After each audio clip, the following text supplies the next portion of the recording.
Okay, guys. I would like to believe that everything is in order. So, here we are, guys. What's up? Happy Sunday. It has been a relatively peaceful couple of hours, and yes, I know I did start a little later than usual. It is 4:30 Pacific time, and I'm not proud of the fact that I started late, but at the same time, I'm not gonna lie, guys. I am feeling a little burnt out, so I'm kind of glad this is the last entry on the list. But anyways, happy Sunday. We're at season 8. And this season is a little shorter than the rest, so wait, where'd the pictures go? Hello? Okay, the files are there, but I can't see the images. What the heck? Oh, whatever, I can just refresh the page. But anyways, guys, yep. Here we are today, doing a tier list for Season 8 of The Loud House, and since it's a really short, you know what? I'm really glad that it's a short list, because I gotta finish editing that Phineas and Ferb video, and hopefully, honestly, at this rate, guys, I doubt I'll get it up by tonight. The video's gonna be about 10 minutes long. I doubt I'll get it up by tonight, so either it'll get uploaded at some point during the week or next weekend. So, yeah, things did not exactly go to plan. At least that's according to what I said on my community post. So, yeah, next video is gonna be up either next Saturday or at some point this week. I'm not exactly sure when, but that's how it goes, guys.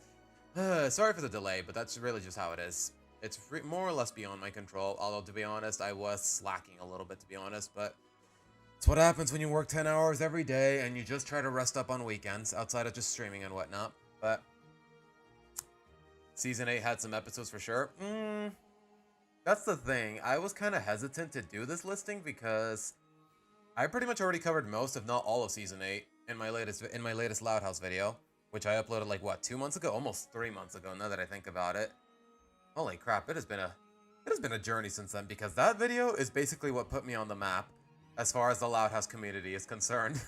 It's the reason we have these streams. It's the reason I have this platform. It's the reason I have this audience. But here we are, guys. All right, that's not all of it. But like I said, guys, it is a really short season for whatever reason. I'd like to say, like, see, like, how many episodes did we have last season and the season before that?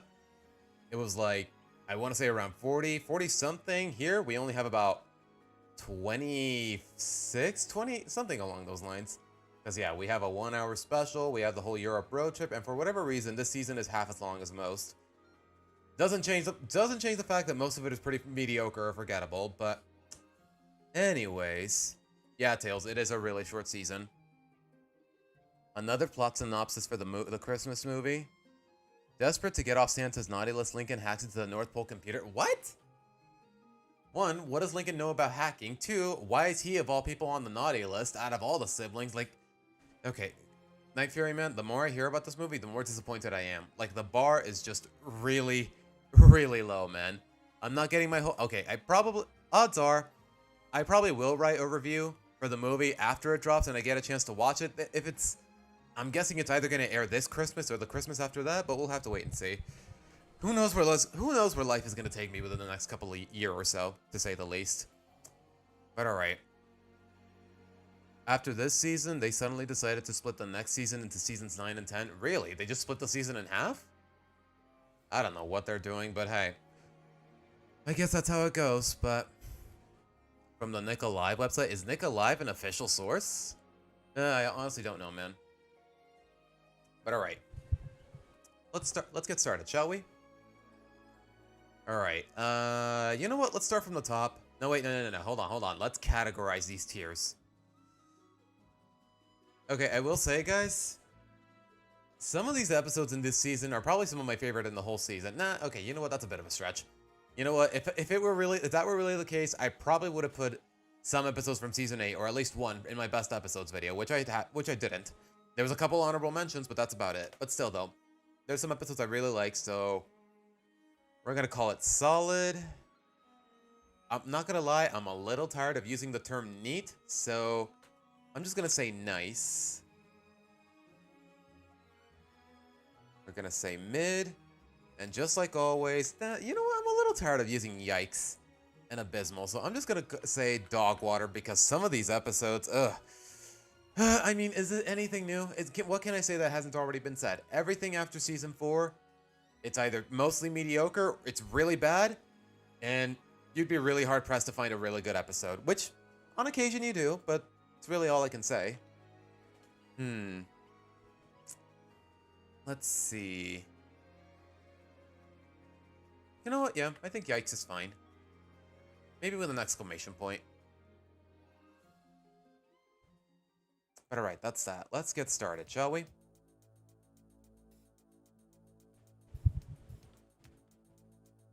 I thought that was Boss Man Jack for a second. Thought he was going to destroy the room. Who the heck is that, Tails? But alright. Whether or not... Honestly, guys, I almost forgot how this episode went. Flip's raccoon, for whatever reason, can predict the weather. He gets famous for it. He's about to leave for good, but then Flip learns to appreciate him. Okay, 1, I already dislike Flip. 2, I don't give a rat's ass about his raccoon. 3, this premise is silly. 4, it's really predictable the more you think about it. Like, the best friend making it big and beginning to feel isolated from his other best friend. It's a by-the-numbers plot. It's cliche. It's uninspired. I don't care about these characters, so...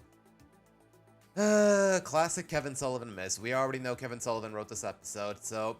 Makes me want to put it in dog water, but let's be a little fair. I'm just going to place it in low yikes and leave it at that. In contrast, dollars and cents. Actually, you know what? In this particular instance, it's going to be really brief, but I'm going to let Video Me do the talking, because I did talk about this episode in one of my videos. I just realized there is 11 of you watching. Thank you guys so much. Do me a favor. Hit that like button and support the channel, pretty please. That's all I can really say. Okay, is there a timestamp for this? I think it was after I was talking about Kara. There you go. Yep. All right, I'll just let Video Me do the talking. No. I'll say this now. This is my least favorite episode of the season, but I'll try to be brief about it. Lenny's gay stereotype coworker wants to sell perfume, and apparently the secret ingredient is Lenny's sweat? Do I need to... Yeah, cue the frame. I can't be too cynical with this franchise anymore. I really can't. Like, the idea of a secret ingredient being a bodily fluid, it's already disgusting as is, and the fact that Fairly Odd Parents did it, apparently an episode... Did an episode of SpongeBob do it? I don't remember exactly, but when Fairly Odd Parents did it, even as a kid, I thought it was genuinely disgusting. Like, I do not see any fun irony in the idea that a decent lemonade... The secret ingredient for a good lemonade is sweat. Is a sweaty sock from a dumbass. Like, y'all remember that one episode of Fairly Odd Parents? Nectar, I think it's called Nectar of the Odds, where Timmy wants to sell lemonade, he can't make a good one, then Cosmo, out of nowhere, he dips his sweaty sock in the lemonade, and then it turns out it tastes delicious. And it also grants a wish for... I mean, I know it's a realm of... It's a world where magic exists, and it's all contrived, but it's still really dumb. APD? What do you mean? Savino did leave the show. Oh, you mean because... Okay. So, what does he do? He manipulates the sweetest person in the series into sweating constantly, and when he learns she's been hospitalized, his first conclusion is exactly what he was provoking. What the fuck? You knew damn well this was possible. You kept hurting your friend. It's the reason you're both here as far as you can tell. But now you want to apologize? Oh, but it's okay, because it wasn't Lenny who got hurt. There's no real growth or lesson here. Eat shit, Miguel.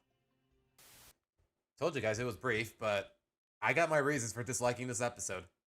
He wants to sell perfume. The secret ingredient is Lenny's sweat, as if that already wasn't questionable as is, at least on the writer's end. And then there's that... Then, how does the episode play out? Basically just... Oh, I'm gonna get Lenny to sweat as much as humanly possible.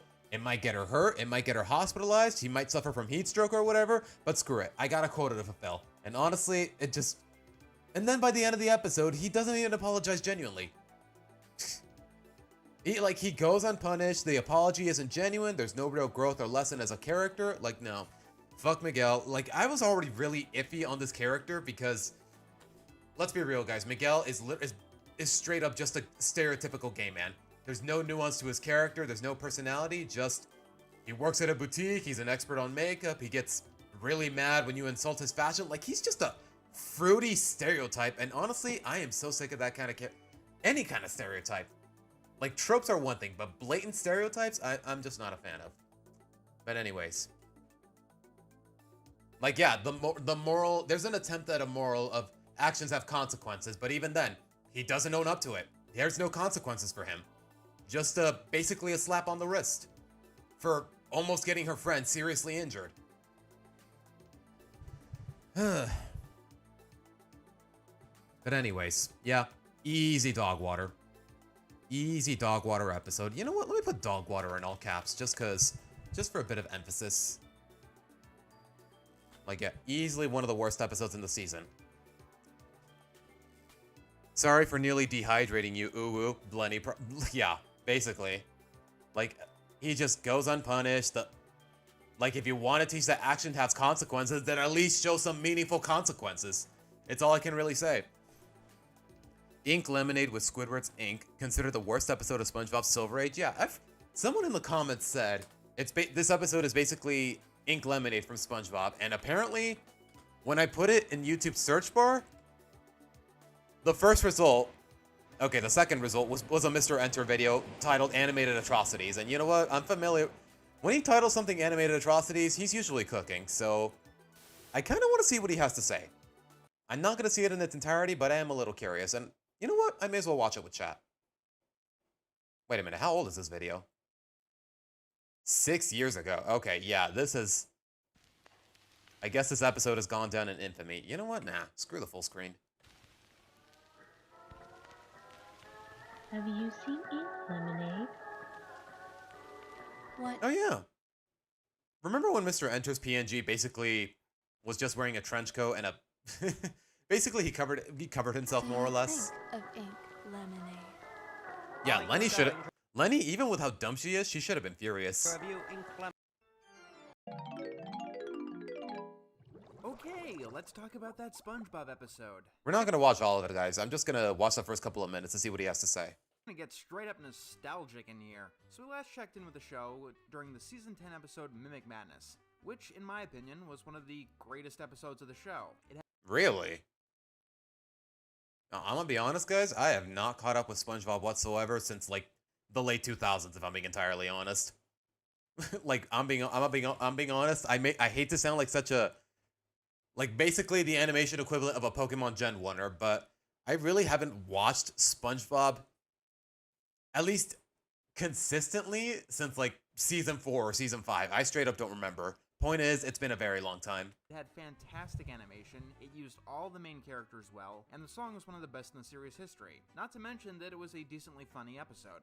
That episode alone sparked good feelings for the show's future, with much better animation and many of the old writers and Yeah, Mr. Enter does kind of miss every now and again. I will agree with that. staff back on the series after a decade of absence. However, in hindsight, Like, honestly, for the most part, he was right about turning red until he got to the whole 9/11 crap, which to this day makes no freaking sense. But for the rest of the review, I'd say he was spot on. But that's just what I'm thinking. season 10 really does feel like them trying to get their bearings once again, with many of the episodes being really light, or in some circumstances being very similar to Okay, can we get to the episode, please? Boy, season 11. This is the weirdest season in any show that I have ever seen. Yes, this is the season where the show about a talking... Let me guess, you stopped watching around season 5, which is reasonable because season 6 through 8 and the first half of season 9 are bad. Kinda retro, but at the same time, I was a teenager in the late 2000s. Like halfway into the 2000s, I was a teenager, so I guess I more or less outgrew SpongeBob. I don't know. It's a little more complicated than that. Sponge who lives in the pineapple under the sea got weird. If you haven't been keeping up with modern SpongeBob, let me describe some of the episodes. In one episode, hippies decide to freeload in a pot of Mr. Krabs soup. In another Ew. episode, SpongeBob is stalked by an invisible talking hamster. This is the season where everyone turns into a Krabby Patty Cronenberg monster. Oh One my episode, God. Patrick just flat out decides to become a horse. Ugh. And yet, the most infamous episode of the season is Ink Lemonade, the one you've probably heard about the most. Let's talk Well, so far I feel like I really feel like I'm not missing out. I really feel like I'm not missing out. about it. It's been quite a long time since an episode has had this kind of reputation. I think the last episode this hated was SpongeBob You're Fired. One that, the second that it aired, people thought that it was completely awful. However, this time around, things are a little bit different. Generally speaking, people have really enjoyed Season 11. In fact, its sister episode, My Leg, is one of the most praised episodes of all. Okay, I have heard about this episode. My leg, like, I don't know, I know they're basically just working off of, they're just pandering to, they're just nostalgia pandering, but at the same time, from what I've seen from this episode, it's actually really funny. Time. Like, it's up there with Chocolate with Nuts or Band Geeks. Oh, damn. So, of course, Deadass? Really? seeing an episode that wouldn't feel out of place in season 6 or 7 probably lended to a bit of fears. Was this the first John. time that What's our up? cast wasn't really behind us? Or was this episode just a strange fluke? I mean, when the season is giving us gems like You know what? That's the Loud House in general nowadays. Whenever you get a good episode, it's a fluke. Karen's Virus, Doodle Dimension, and Squid Noir, all episodes that you really should see. My bet is that Ink Lemonade is probably a fluke. Okay, I gotta keep in mind, this video is 6 years old, so maybe things have changed a little, I don't know. But it being in season 11 gives us another question. Are people overblowing how bad that it is? I mean, an episode like Pat No Pay would probably look a Okay, can we get to the point, please? At what point does he start talking about the actual episode? I think the reason why I don't feel so grossed out by this is because other cartoons have human bodily fluids. Maybe it's just that at this point I'm tone deaf to SpongeBob trying to be gross, but I think the reason why I don't feel so grossed out by this is because other cartoons have done something very similar. It doesn't make it any— just because it's common, it doesn't make it any less gross. That's just me, though. Kids Next Door had one episode where a dessert pastry was topped with pink— Yep, still disgusting. I really— oh my gosh, I completely forgot about this. I wish you hadn't reminded me. Oh my god. For the record, guys, Kids Next Door is my favorite okay, skip this frame, please. And that one. For the record, guys, Kids Next Door is my favorite Cartoon Network show, and I really wish that episode never existed, because that is just— ugh. Making pies out of— ugh, I can't even finish that sentence. Good god. where Squidward eats spider eggs and has a ton of spiders crawling out of his mouth. Even if you're not an arachnophobe, that's very uncomfortable to watch. Yes. Maybe a show like Grim Adventures could pull something like that off, but it just doesn't fit into the happy-go-lucky world of SpongeBob. It's pure nightmare fuel, and it's nowhere near funny. But just because that I'm personally not grossed out doesn't mean that I'm not annoyed that the episode keeps trying to gross me out. It starts with Patrick making a lemonade from a moldy lemon and throwing in a band-aid from under his armpit. Some guy drinks it and gets— Okay, do Nickelodeon writers just think these kinds of ideas are funny? Like, if you're gross enough, you genuinely think you're being funny? No, you're just being gross. Like, the kids are not gonna care if their parents don't teach them any better, but that's the point. Oh, gosh. the band-aid on his tongue. A running gag is the characters keep trying to throw up in Squidward's house. Why would anyone want to see this? Why did Squidward have his door unlocked? I don't know, man. None of it is funny. I guess we should talk about the octopus in the room, though. And boy, does Squidward go through hell in this episode. Not the most hell that he's ever been through, but it's a special type of hell. One that we Really? actually rarely see. I think one of the reasons that this episode is so infamous is because while we see Squidward get beaten up all the time, in this episode he's psychologically tormented. Not that he doesn't get any physical pain. Yeah. Even in the early seasons, that more or less applied. Okay, to be fair, okay, even with context, this is kind of funny, but that's just me, though. The only episode that does something like this, I think, is Squid's Visit. That's because psychological torment is very hard to make funny. Using that episode as an example, how is walking through an exact replica of your house built by a stalker supposed to be funny? This is what happens— Okay, that's pretty fucking terrifying. in this episode. In Ink Lemonade, after a generic scare, Patrick leads a giant spider into Squidward's house. Now, someone being afraid of a spider isn't funny, because plenty of people in the real world are afraid of spiders. That's something that's normal. Squidward is essentially getting tormented because he's afraid of spiders. But If Squidward was why? afraid of What does Patrick why would Patrick do that? Okay, whatever. simple or cute like a kitten, the episode would definitely be more on the right track. But instead, when Patrick leaves Squidward to deal with this giant spider, one we have no indication isn't dangerous, we hear Squidward's screams of fright. That is a very uncomfortable visual. All that ink coming out of his— ugh. which is made even worse because we have physical evidence of his pain. I think that might be why people have such a strong reaction to this episode. In a normal A completely justified reaction, to be honest. cartoon, if a character gets hurt or whatever, they're usually fine in the next scene unless it's plot. Yeah, or they just shrug it off immediately. That's why Survival of the Idiots is so funny. I'm Dirty Dan. No, I'm Dirty Dan. I'm Dirty Dan. Relevant. If a character gets hurt and they start to bleed, it can be shocking in a show that doesn't usually have blood. It's Yeah. physical evidence of lasting damage. Typical And the Toon heat everywhere in shenanigans. this episode is physical evidence of lasting damage. I mean, just because it's not blood, it doesn't mean that we don't see this splattered on the walls and know that Squidward has been in distress. Yeah, change the color of that ink to red, and suddenly you have a very uncomfortable visual. In fact, there's so much of it, you start to become worried about Squidward's overall health. Losing that much bodily fluid can't be good for anyone. Let me It's show you not. this clip out of context. I can't look. I'm afraid to see. Please, no. Squidward Oh my god. You're actually making me feel bad for Squidward. is cowering, saying that he doesn't Just got here while we're watching Mr. Enter. Dane, just context for... Okay, we were talking about Dollars and Cents, an episode from Season 8 of The Loud House, and apparently some people in the comments have been saying it has a lot in common with Ink Lemonade, an old SpongeBob episode, and Mr. Enter talked about it, so I want to see what he's thinking about it. I was just a little curious. want anymore. He literally says, "No, please." Now, does that look like someone who would be funny to beat around? Well, maybe, if they've been completely awful and been kicking puppies or trying to karate chop babies. But it's time No, to that's just Patrick. That's literally just Patrick. Yeah, I do remember the episode Karate Star, and I hated it. He's just... he learns to perform a good and effective karate chop. He starts chopping everything so aimlessly until... like, I don't know, it's just dumb. play Bikini Bottom's favorite game show, What Did Squidward Do to Deserve This Torment? Okay, can we get to the point, please?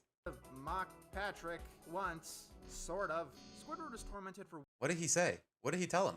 one reason and one reason alone. He's the one who is unfortunate enough to be able to produce ink. Honestly, this episode is kind of like Jellyfish Hunter, if we were supposed to find Mr. Krabs tormenting the jellyfish funny. We don't. And the episode makes that very clear. Yet somehow we got the same premise all these seasons later, and it's completely back, and the morality of it is completely backwards? Okay, I think I've seen enough, guys. I think I've seen enough. Good God, man. What? Did not think I would gain some introspection on modern SpongeBob, but here we are. But anyways, Dollars and Cents, easy dog water. That's all I can really say. Fun fact, Karate Star sister episode, That Taking Feeling, was nominated for an award. I don't remember the sister episode, to be honest, but let's see. Just out of curiosity.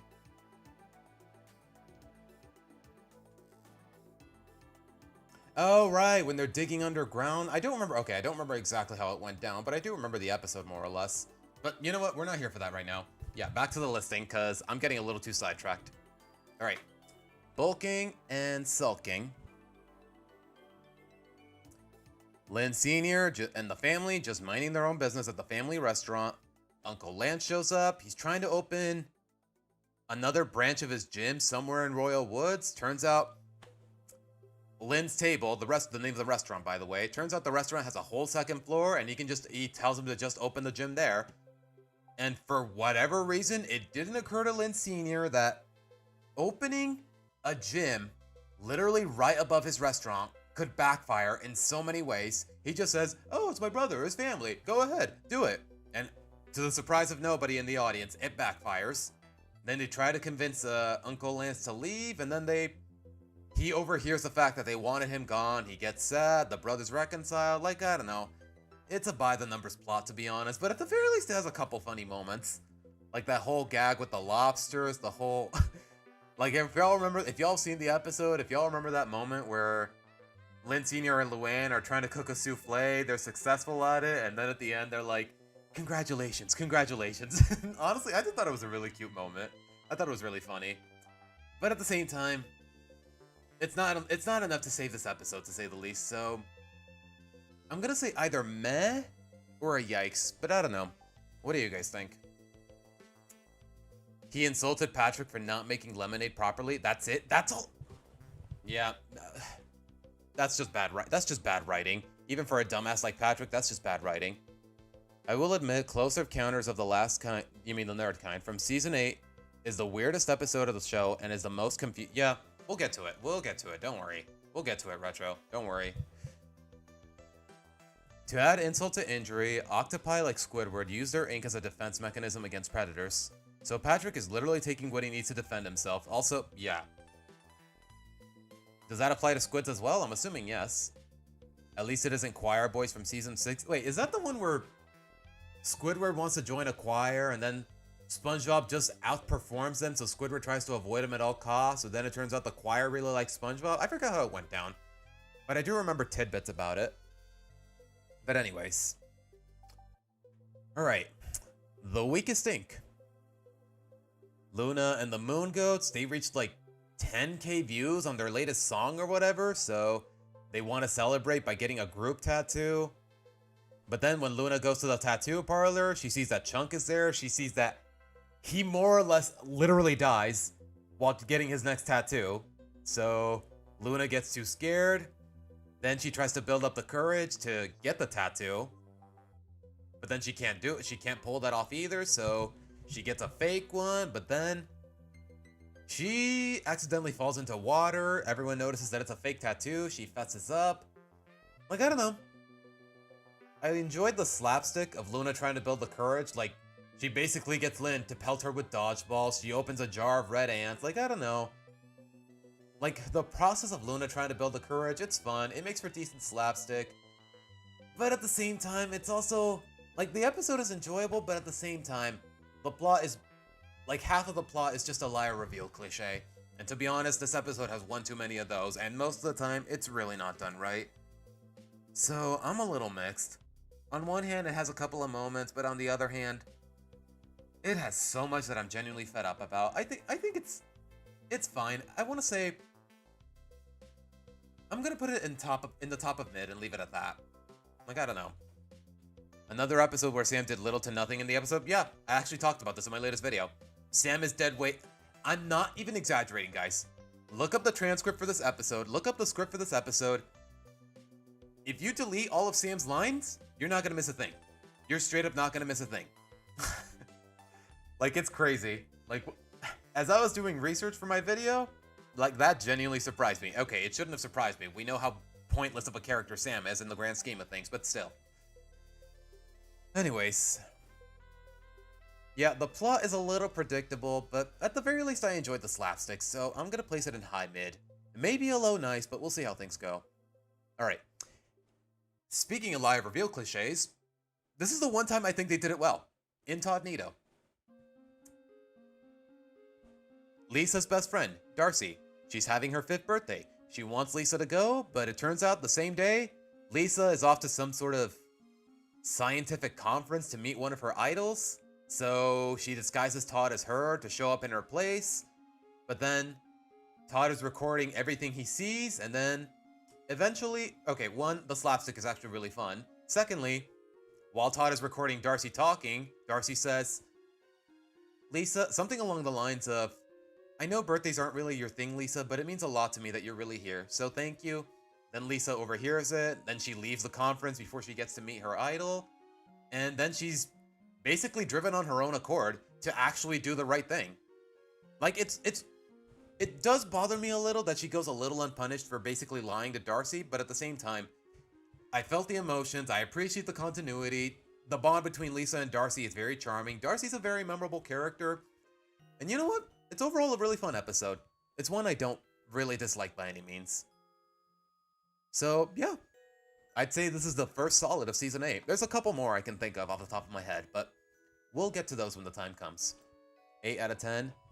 Maybe something in the future, do a Phineas and Ferb tier list. That's what I've been considering, Tracy, and somebody actually did mention that yesterday, as a matter of fact. But the thing is, one, Phineas and Ferb's title cards, they're not very clear enough as to what I'm talking about, so I'm gonna have to put in a little extra work to get the images for making the tier list. And secondly, seasons 1 through 4, technically Phineas and Ferb is still running. We're in the middle of season 5. I guess at the end of the day, I'm only gonna do a tier list for seasons 1 through 4. because season 5 is still underway. Season 6 is coming, because I know they greenlit 2 seasons. And we're not going to get the rest of season 5 for a while. I'll say that much. So yeah, more in the grant, probably just going to do seasons 1 through 4, but it's going to be a little tedious. We'll have to wait and see. Lisa's character can only be improved and worked on whenever she's in an episode with Darcy, more or less. Because any idea revolving around Lisa just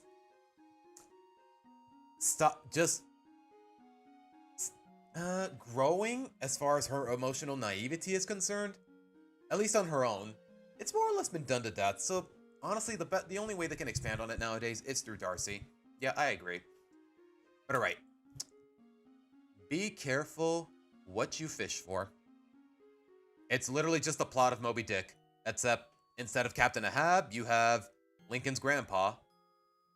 It's Lincoln, his dad, Uncle Lance, Shiloh. They're on a boat trip with Grandpa Leonard. Or what do they call him again? Gramps. They just call him Gramps. Basically, he has this whole beef with this big fish. They're not even subtle with it. The fish is literally called Moby Rick. Like, they rip off the plot of Moby Dick, but instead of him taking his arm, he took like a toe or something? Like, I don't know, the plot is predictable, but at the very least it didn't rip off the ending of the book. Like, in the end, instead of the whole crew dying or whatever, I forgot how it went exactly. Like, he basically, Grandpa Leonard, or Gramps as they call him, he basically just forms a truce with the fish. Like, I don't know. It has a couple of sweet moments, but at the same time, you're literally just ripping off a classic book, so sometimes that's not a bad thing, but at the same time, this episode just really fluctuates between parody and homage. And I don't know, it should be one or the other, but this episode just keeps teetering between one or the other. So it loses points for that, but it has a couple of sweet moments. The ending was really nice. Like at the beginning of the episode when Lincoln and Lynn meet up with Lance and Shiloh. Shiloh just tackles Lincoln affectionately. I thought that was really cute. So it has a couple of nice moments, but at the same time, it wasn't really too entertaining. So I'm just gonna leave it at mid and leave it at that. But I don't know. What do you guys think?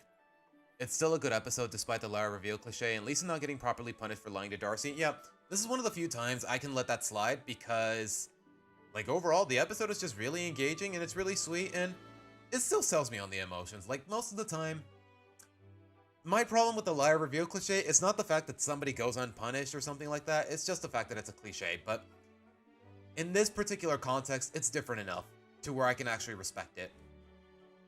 But alright. Let's see.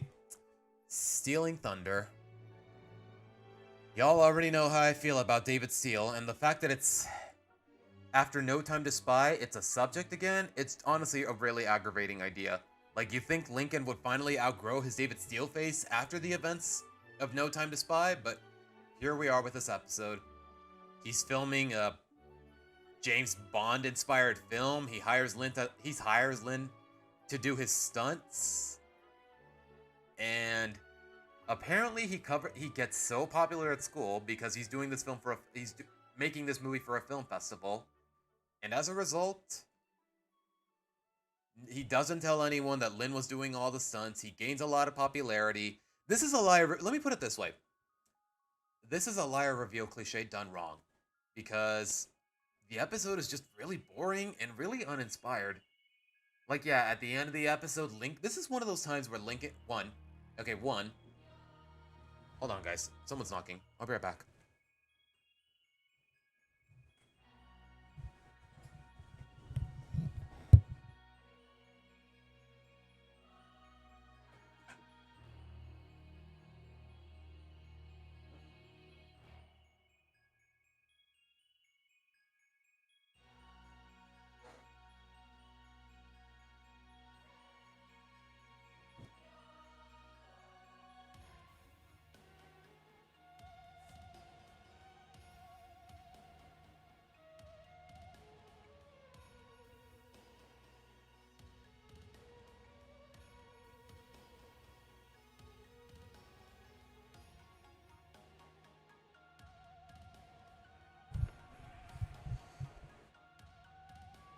That was my dinner, guys. Sorry for the quick intermission. It's just Just had to answer the door, pick up my dinner, pay the guy, and all that jazz. But anyways, where was I? Right. Stealing Thunder. Liar, reveal cliche, done wrong. That's a very specific music request, Erica.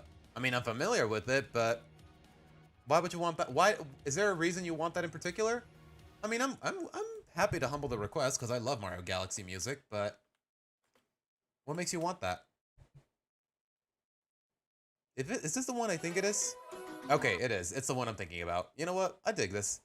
You know what, Erica? How about this? I put it on the playlist, and at some point in the stream, you're gonna hear it. How about that? Just because I don't want to interrupt the current playlist, to say the least. When will they get back to Ace Savvy? At this rate, Night Fury? Probably never, unfortunately.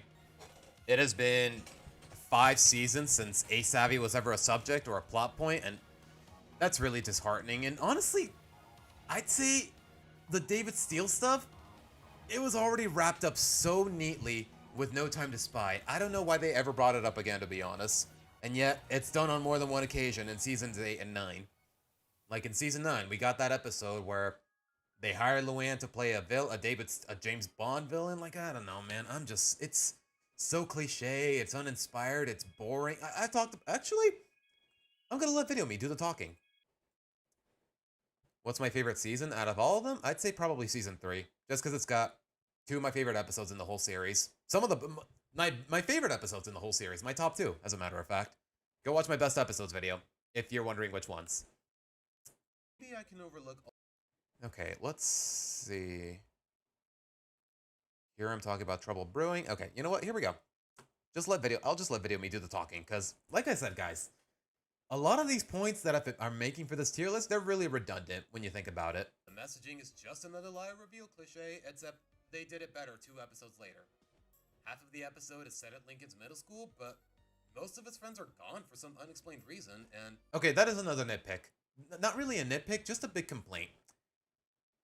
Yeah, most of the episode is set at the middle school, but Rusty, Stella, Liam... Okay, Liam is there. He does make an appearance, but Rusty, Zach, and Stella are completely gone for whatever reason.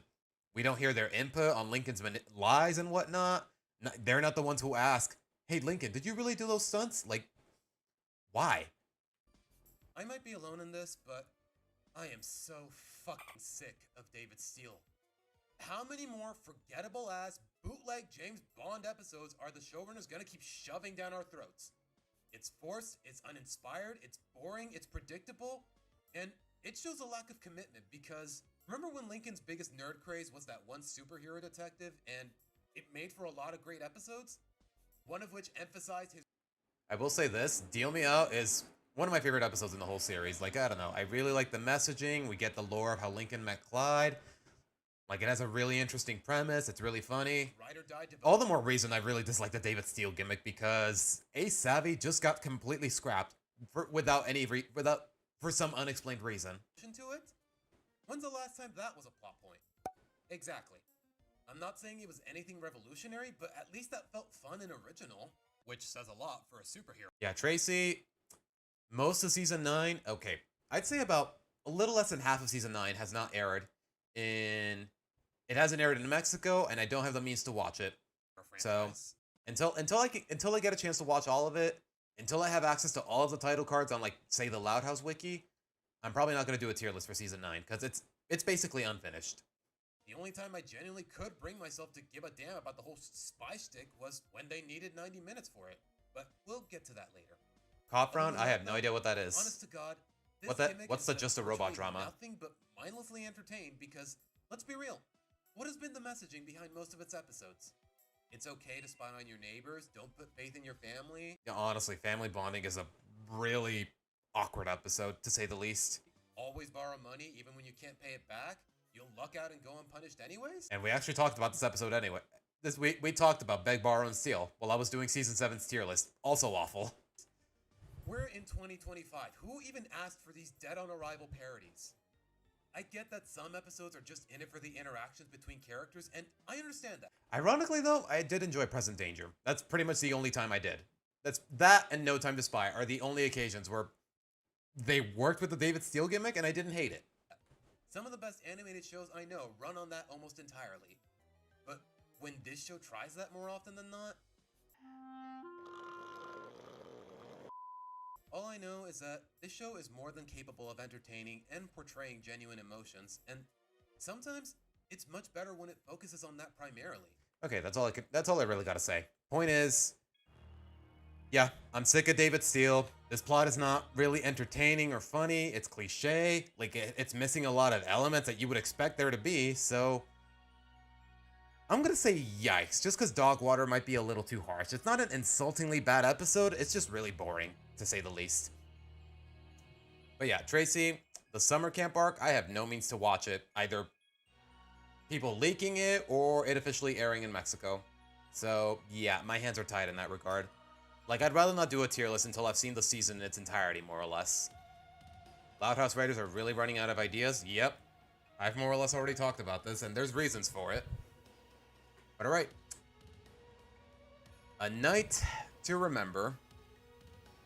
The first episode of the Europe road trip, and the premise is already forced.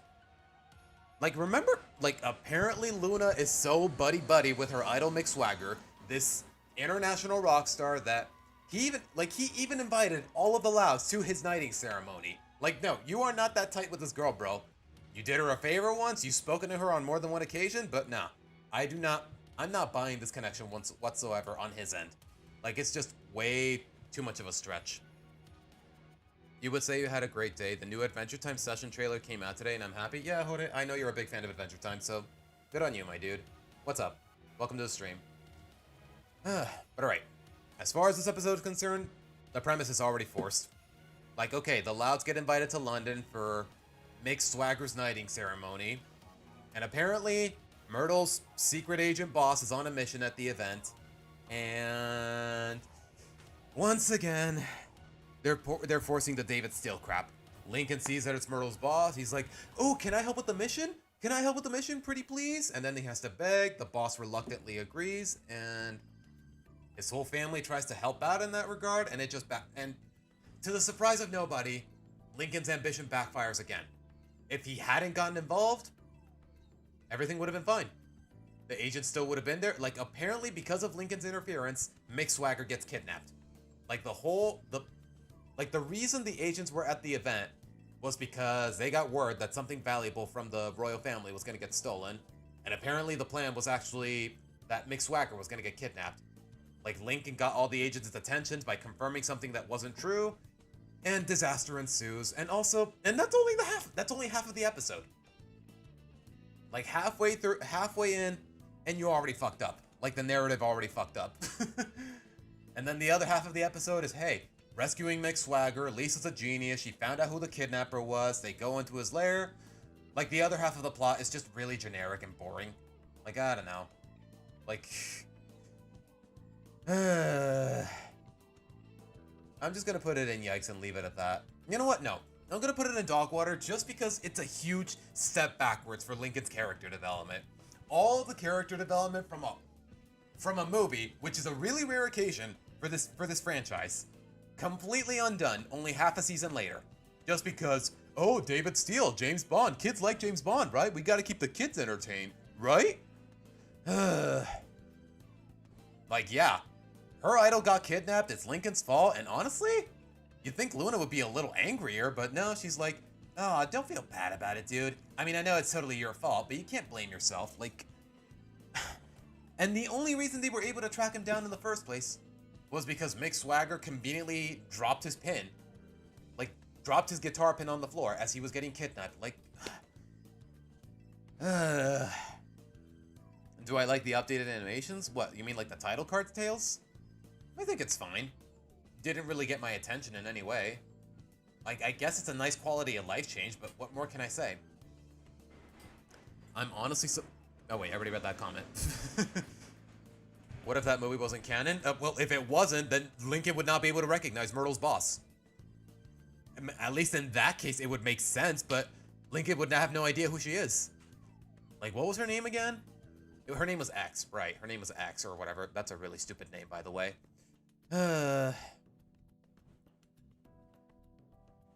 Like, yeah, Lincoln already learned in No Time to Spy that, hey, Maybe I should let the adults do their work. Maybe I should stop being so eager to prove myself or have this desire to be be a spy. And by the end of the episode, like Myrtle's boss is like, Lincoln, we couldn't have rescued Mick without your help. I'd love for you to be an agent someday when you turn 18. Like, no! Stop rewarding this stupid behavior. Stop rewarding this character regression. Like, it's... Oh my god. The more I think about this episode, the more mad I get. I'm just gonna put it in low dog water and leave it at that. Good god. The whole family getting mad at Lincoln and actually getting him grounded. Yeah. Last time, Lincoln got too uppity with the whole secret agent stick. His whole family got trapped in a rocket. It was his fault. And they were all about to be stranded to be left to die in the middle of outer space. No food, no water. They were going to starve to death by the time they could be saved, assuming someone was going to save them. Like, it's just... Oh, my God. Like, what a mess. Like, I guess there's nothing... Yeah, okay, this episode has its problems, but... Honestly, the problems alone are not what make me want to put this episode in dog water. That's all I can really say, though. Lincoln's actions almost got him and his whole family killed yet again. He gets no punishment for his actions. Like, at least the consequences are less dire in this context, but they're still really problematic in the overall narrative. Like, it's a step backwards for Lincoln's character development. There's just so much wrong with it, man. It's kind of like when Woody told Buzz that he was a toy, not a real space ranger. More or less. It kind of does remind me of Buzz's behavior in the fourth Toy Story film. Like him just pressing the buttons on his body and then just trusting that.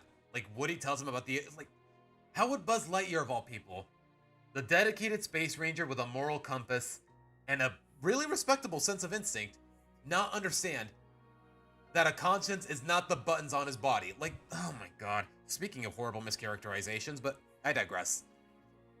Did the writers do anything with Clyde in this episode? He wasn't in it at all. Come to think of it. Yeah, Clyde hasn't really done much in the character department for a while now, as far as I know.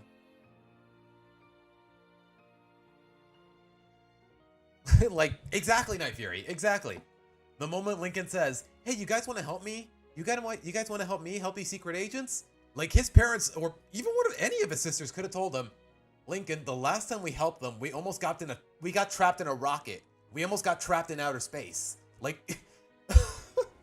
I hate this episode, man.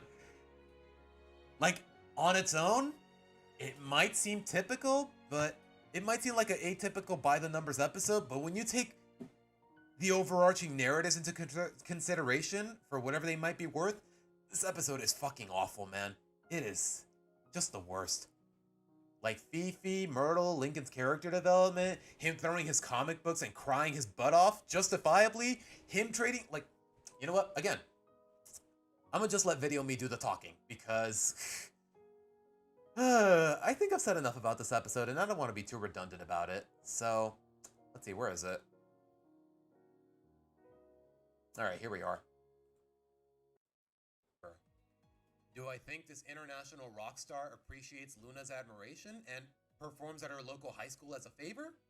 Maybe not, but that's its own issue. Do I think he would pay for a trip to London for her family? You know what? We don't need the full screen. Family of 13, of all people, for a knighting ceremony? No!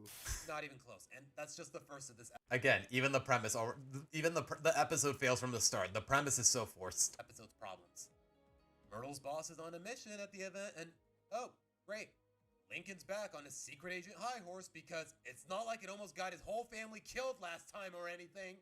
It's not like he shamefully discarded the comics that spawned it. Like, it's crazy how they actually got some genuine emotions out of me in this moment in No Time to Spy. And then 5 or 6 episodes later, we're just gonna forget all that happened. Or traded his collectible watch as a symbolic gesture. Oh, and what happens this time? He's eager to help the spies as if none of that growth ever happened. Oh, and how do things go repetitively wrong this time? He gets a celebrity kidnapped.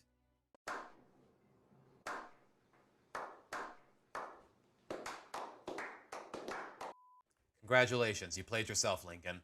Maybe I didn't make enough of a point of it before, but do you see why I really haven't liked this whole spy gimmick? All of the emotions and character growth from a movie with a ridiculous premise as is, undone only half a season later for some uninspired tension. As far as this anthology is concerned, this episode gave me a really bad first impression, and it hardly gets better for the most part. There you have it. It's all... I mean, I've talked about this before, guys. Like I said, as far as my thoughts are concerned, this tier list is a little redundant, but yeah. Worst episode of the season? It's up there, Erica. I'd say. I don't know. Between this and at the very least, dollars and cents. For how awful it was, at least it went by quickly. Here, we got a whole half-hour special, and to be fair, before now, Miguel didn't really have much of a character other than just gay stereotype, so... And to see it go in a negative direction, somehow it feels less bad than everything that happened in A Night to Remember, so... Okay, SCP, those claps were sarcastic, more or less. Or at the very least, I wanted to convey it that way. But, anyways, moving on. Alright. Wild Goss Chase. I don't know why Lincoln is even in the title card. He has nothing to do with this episode. One of the first positives, I'll say. Is there any good things Lincoln did in the spy plots? I guess owning up to his mistakes in No Time to Spy, but that's really about it. Like I said, No Time to Spy has some really solid character development. It's part of the reason I really enjoyed the film, even though, for the most part. Even though the premise is silly, like, I'm so sick of all these extra... Like, I'm sick of these shows' narratives just being so extra for a slice-of-life cartoon. It's part of the reason I was hesitant about No Time to Spy at first, but for the most part, I really did enjoy the film, to say the least. Anyways, Wild Goss Chase. Lola gets recruited to basically spy on the students and the teachers at an elementary school, expose their bad behavior and whatnot. How did this play out again exactly? You know what? Chat, don't tell me.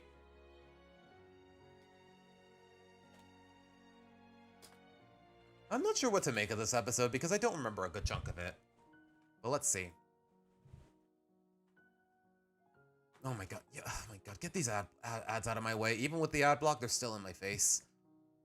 At the elementary school, Jamie Hiller, the editor-in-chief of the school's newspaper, is struggling to come up with eye-catching stories. Jamie overhears Lola telling gossip to students and seeing how everyone's listening to her. And yeah, Lola gets recruited, blah blah blah. The next day, Lola is prepared to eavesdrop on her classmates in the hopes of finding some juicy gossip to write about. And you know what? From the premise alone, I buy it. We know how nosy and manipulative and cunning Lola tends to be. And you know what? This is not a bad way to work with it. Initially, yeah, Lola basically humiliates a couple of students and even some teachers. Like Mrs. Johnson and apparently Principal Huggins and the coach and some other student. Like, she's basically catching people doing embarrassing things on camera, makes a whole column for the newspaper about it. But then she gets humiliated herself, and the one person who actually sees her get humiliated is one of the people that she exposed. So Lola tries to bribe him, but then she realizes the same kid. His name is Winston, by the way. He actually had an appearance in season 2. He's that kid that Lola was crushing on in Ellis for Love. Kind of wish they worked on that, but they worked with that. But hey, that's besides the point right now. In the end, Lola gets humiliated unintentionally. She tries to talk Winston to not exposing her. It turns out Winston had no intention of exposing her, even though she did the same thing to him. And Lola basically realizes that maybe she should be considerate of other people's feelings, despite what her ambitions might be, whatever her goal is. And you know what? The messaging feels a little redundant for Lola's character, but at the same time, it does feel unique enough. And honestly, bonus points because Winston is voiced by Debbie Derryberry, the voice of Jimmy Neutron. Like, as soon as I heard his voice, I was like, is that Jimmy Neutron? And I was like, okay. Nice to see that this woman is still getting work in Nickelodeon. And I was like, okay. It's an engaging episode. It's funny here and there. It's a little gross, but at the same time, this is one of those instances where Lola doesn't miss. Anyways, I consider Wild Goss Chase a mid-Lola episode. Okay, I will say that. Not one of the best Lola episodes, but it's still very enjoyable in my opinion. And for her to be taught the lesson from her supposed crush from Ellis for Love, that is true. Like, at the very least, they finally bothered building on a dynamic that was established in Ellis for Love. Because for the keep in mind, guys, as far as Ellis for Love is concerned, we never see most of the crushes ever again. Lynn and what was his name? Francisco, gone. Lincoln and Paige, gone. Never pretended it never happened. Who else was there? Lisa and I forgot his name. Was it David? Gone. Like, basically the only couples that amounted to something was Luna and Sam, and we know how terrible that played out. And Luann and Benny, but if y'all have seen stage play, y'all know that Luann and Benny did not need Ellis for Love for their romantic relationship to be compelling. So, I mean, I'm glad to see that they're finally bothering with these characters again, at least in a minor capacity. But I need to see more for it to leave a lasting impression. Common Lola W, part 85. Okay, Erica. Yeah. Like y'all already know, as far as character development and overall charm is concerned, Lola is my favorite Loud sister. It's not even close. In the end, it doesn't even matter. Any particular reason you're quoting Linkin Park, John? Just curious. What's a good example of an episode you don't enjoy? Not because you genuinely believe it's bad or poorly written, but just because you personally don't enjoy it? In this series? I don't know. Off the top of my head, what's an episode that people really like that I just don't enjoy it for personal reasons? For completely personal reasons. Not because it's badly written or anything along those lines. Let me think. Like, I don't know, guys. You know what? Off the top of your head, chat, all 16 of you, tell me, yes, John, an airplane did pass by. Like, full disclosure, guys, to reiterate, I do live near an airport. Every now and again, y'all are going to hear a plane. All right, chat. Tell me what your favorite Loud House episode is. And then maybe I'll tell you what I think about it. Maybe we can work... Like, honestly, 13... I'm not sure how to answer that question because there isn't one... Like, my basis for disliking an episode is always bad writing, inconsistencies, all that stuff that more or less isn't personal. It's part of the reason, ironically, Lola is my favorite Loud sister, because I think she's the best written. But anyways. It's not that I don't want to answer the question 13, it's just that I can't. It's just that I can't. But I think a way to go at it is asking chat, what's your favorite Loud House episode overall? Like, in the entire series. Just curious. Maybe I can work off of that. Season episode for Bros About to Rock. That's the thing. I actually really like that episode too. So, also it's named after an AC/DC song. So I dislike it. I like it even more now. I like it even more just because of that. But anyways, the winning spirit. Lucy has to pass some sort of PE exam. She tries to cheat by summoning some sort of athletic ghost and getting it to possess her. The ghost gets a little too greedy with her ambitions. Lucy can't put it down, and then Lucy realizes, you know what? Maybe I should do that. Maybe I should pass this exam fair and square. Like, the biggest complaint I've heard from some people is that instead of a ghost, it should have been Lynn mentoring Lucy and improving herself physically. But that's the thing about this episode. Lucy's whole ambition is that basically her motivation is not doing the exam fair and square. And the last thing Lynn would want her doing is cheating. So yeah, it makes sense that Lynn gets left out of this plot. But at the same time, like the messaging and the idea, they feel a little by the numbers. Trying to cheat your way through an exam. Like, I don't know. Just from that sentence alone. Like, I don't know. It's not a very entertaining episode. Also, it revolves around Lucy's Mortician Club, and y'all already know how boring those characters are, so I'm just gonna put it in mid and leave it at that. 11 Louds a Leaping, One of the Boys. Oh my god, Jorge, you need better taste, my dude. Oh my god, One of the Boys is my least favorite episode from season 1, and my second least favorite episode overall. Oh my gosh. Undie Pressure and Tripped? Huh. April Fool's Rules? Okay. Community to Service? Okay. Oh, Erica. Yeah. That is a common Lola dub. Really Loud Music, 11 Louds a Leaping, Sweet and Sour.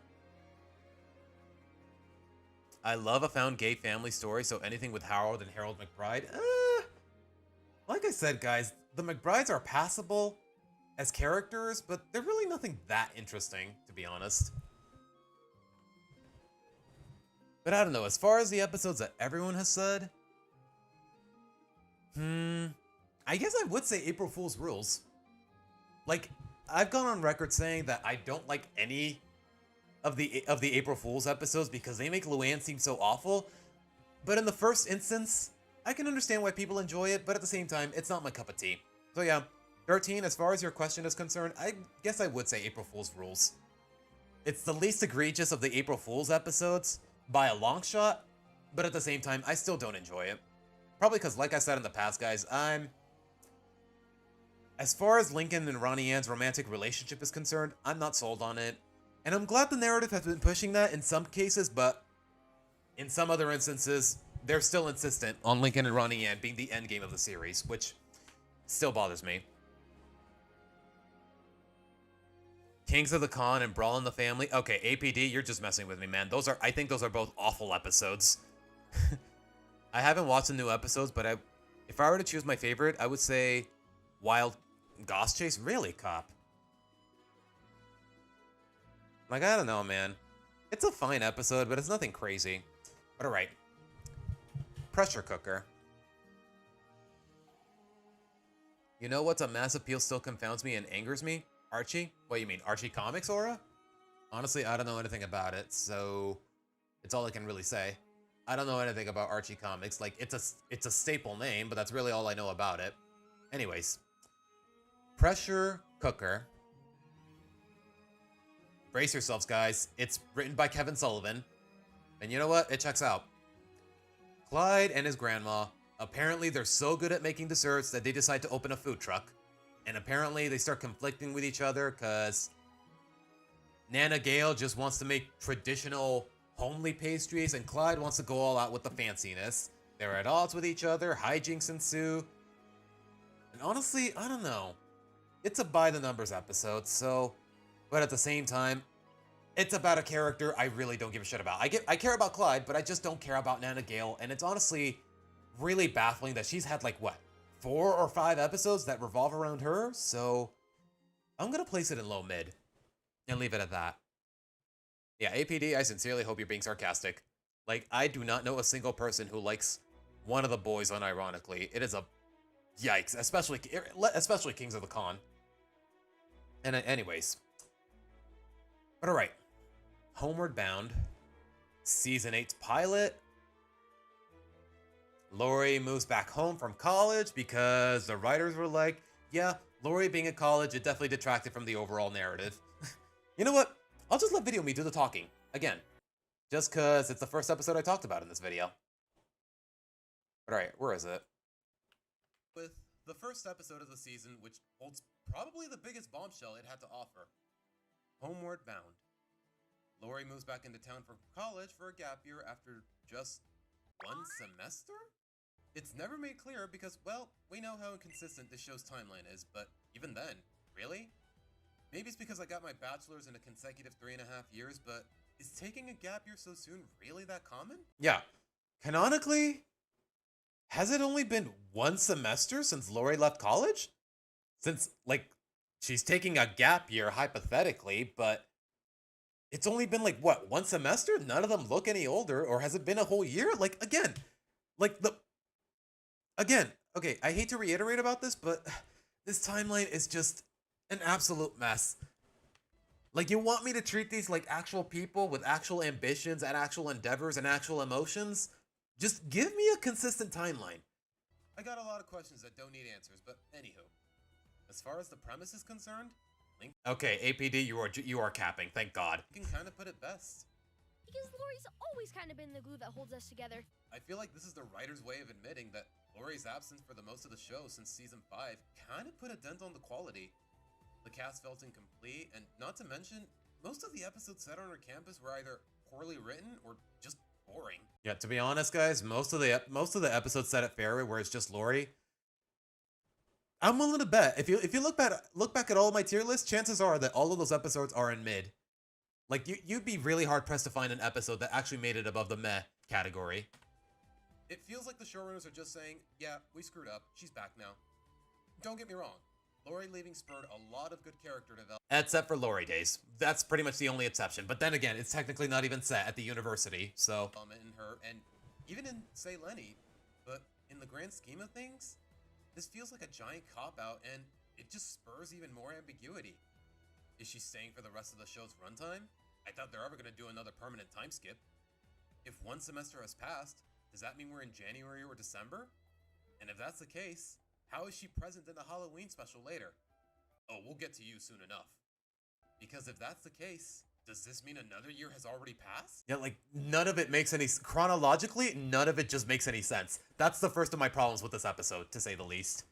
Does not compute! Does not compute! That's a really good edit on my end.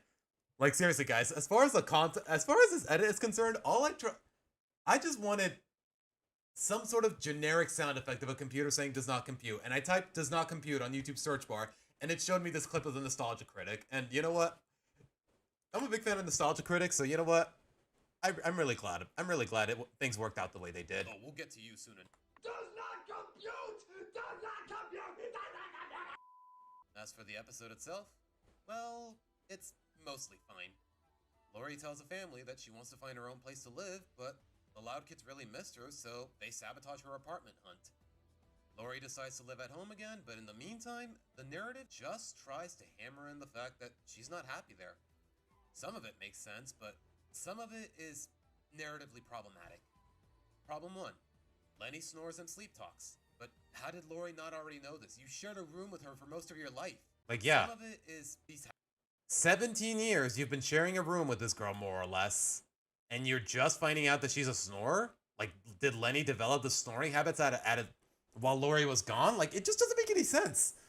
Like, at the very least, half of I'd say 40% of the narrative is engaging, but the rest of it just doesn't make any sense. It just feels so forced. Habits in the 4 months Lori was gone?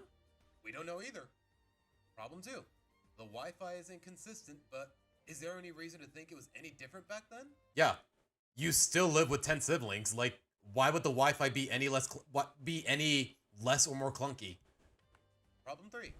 Lori gets attacked by Lisa's new security system. A system that conveniently went unnoticed until now. Yeah, Erica. We went from one of the worst episodes in the whole franchise to one of the best overall.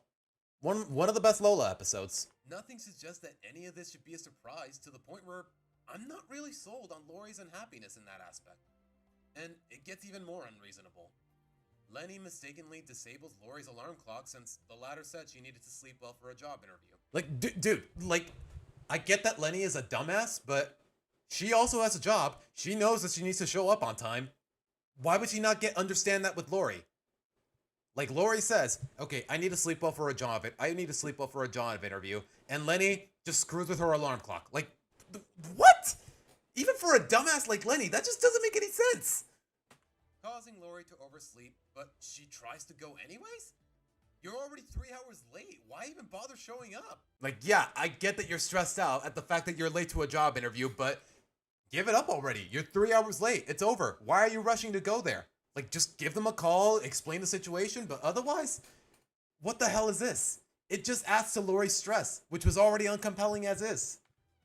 The whole episode tries to sell the fact that Lori wants to leave, but it doesn't prove that she feels the need to. Like, all of Lori's reasons for wanting to move out, they just feel ridiculously forced. Except for the initial reason. Okay, I've been on my own for a while, I kind of want my own independence, but even with all this, and in a minor capacity, maybe I can overlook all these artificialities because this all leads to one of my favorite moments in the whole series. I will say, this one moment, it practically carries the whole episode. It puts it...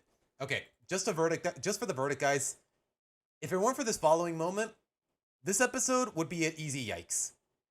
But I think this one moment alone, and keep in mind, it only lasts like 3 seconds, it takes it from a yikes to a mid. After seeing how miserable their big sister is, the Loud Kids fess up about the sabotage.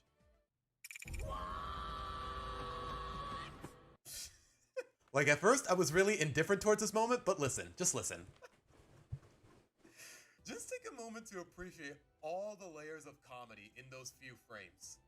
There's her being so angry her voice changes completely. Still the same actress, by the way. Still voiced by Catherine Tabor in that one moment. She's so mad her hair is standing on end and it shakes off all the cake residue. Her yell is so strong it turns into a gust. Luann's wig flies off as a result. And Lily is so small that the wind sends her rolling away. Yeah.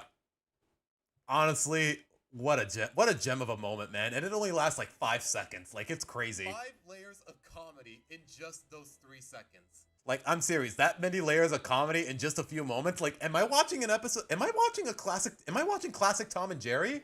Like, it's just that good. I swear, man, people just don't give the show enough credit when it comes to the good stuff. But anyways, Lori's angry, but she's unsurprised that her family missed her so much that they took these measures. So she calms down and they volunteer to help her with her apartment hunt to make up for it. Ultimately, Lori ends up finding a place right next door that she can afford thanks to, funnily enough, what she did back on campus. He said I can pay him in golf lessons. Her family can see their big sister whenever they want. She has her own space. Like, at the very least, the conclusion is really sweet. That one moment that just, yeah, okay. That's all I can really say, guys. For the most part, I think I'm gonna place this in high mid and leave it at that. Just because of that one moment. The resolution is really sweet. Like, the beginning of the episode, it's really not that bad. The beginning, it's just the middle and close to the ending where it just gets ridiculous to a point where it just doesn't make any sense. So, I wish she would stay. I wish she stayed at Grouse's house. She's still there, Cool Coin. Even in season 9, she still lives there. She still rents the apartment. She's still there, my guy. Like, yeah. I guess eventually she's gonna go back to Fairway, but again, that just brings more questions about the show's overall timeline. But anyways, I noticed her episodes were terrible, but her absence wasn't that felt since they never really use her role as oldest Lincoln. Yeah, more or less it just falls to Lincoln. Yeah, one of the boys is basically saying it's better to have sisters and brothers. Yeah, more or less. It is. I don't use this term often because most of the time it's so overused, but it is an objectively sexist episode. Like, I don't mean to exaggerate. Seriously, just go watch my worst episodes video and you'll know what I mean. It's number 2 on the list. Remember when Lenny slept talk in the sweet spot? Okay, the sleep talking is one thing, but you know what? Did she also snore? I don't think she did. But even then, you think Lori would be, even if it was this, okay, that just brings even more questions. If even Lincoln is aware of Lenny's sleep talking, how would Lori not know it either? Like, why would she not invest in earplugs or tell Lenny about it? Or, okay, even though it was established, how would Lori not know about it? Like, so much of this episode doesn't make any sense. If they had just patched up those plot holes, like, honestly, this episode would easily be a nice, or maybe okay, it's just gonna stay in mid because it has a couple things I actually like about it. But all right, moving on. Let's see. Good news, everyone. The James Gunn Superman is out of theaters, and it didn't just wait. Barely hasn't it been out since like June? Huh. How long does a movie theater usually last in theaters overall? Like what? 2 months, 3 months at best? Why, it really overstayed its welcome, I guess.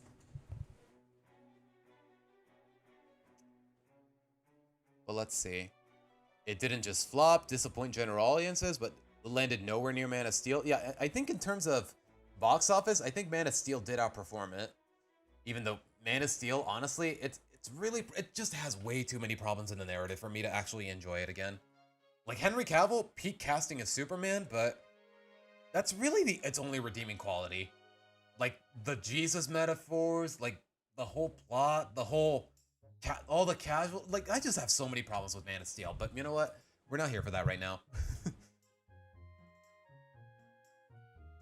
Probably a side effect from being hypnotized to fail the driving test.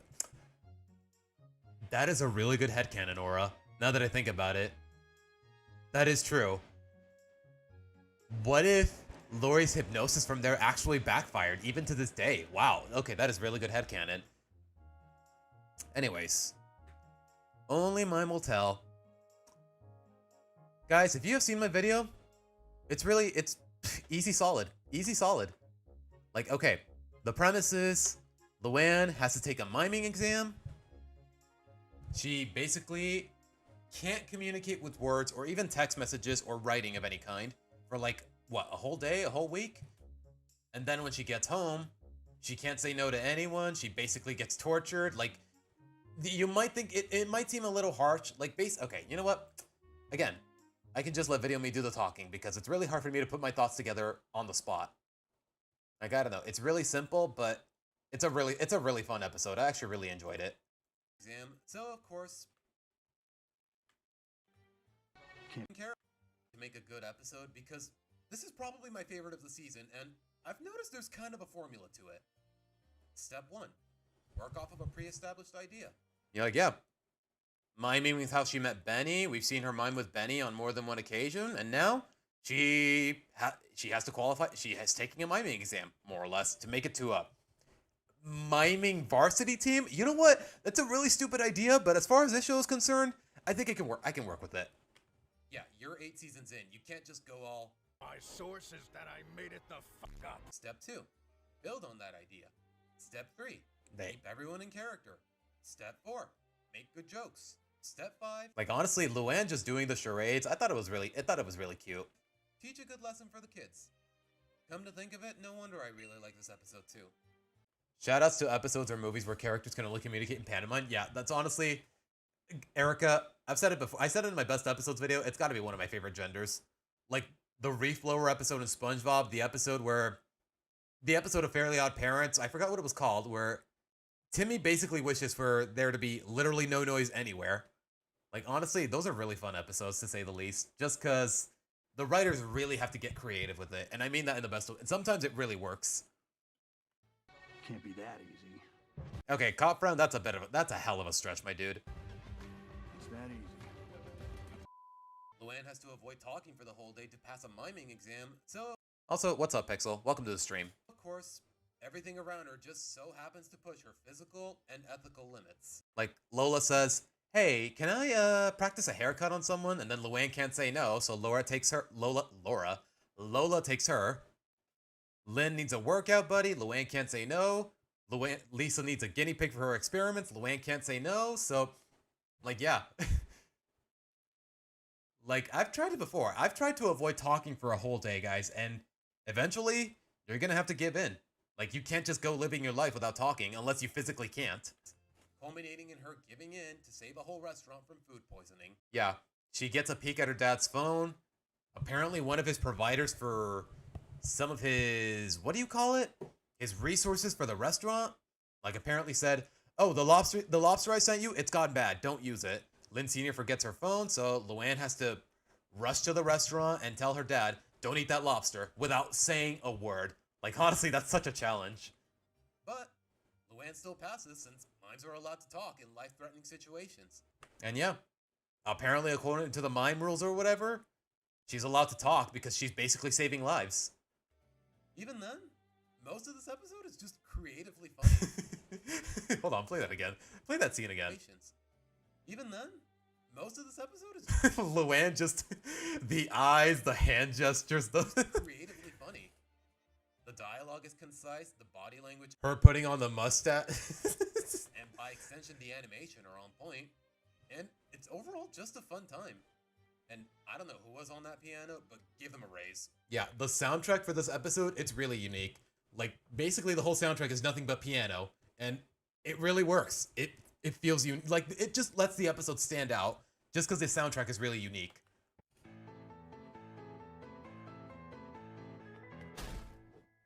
Why, that's no wall. Like, the music is very memorable.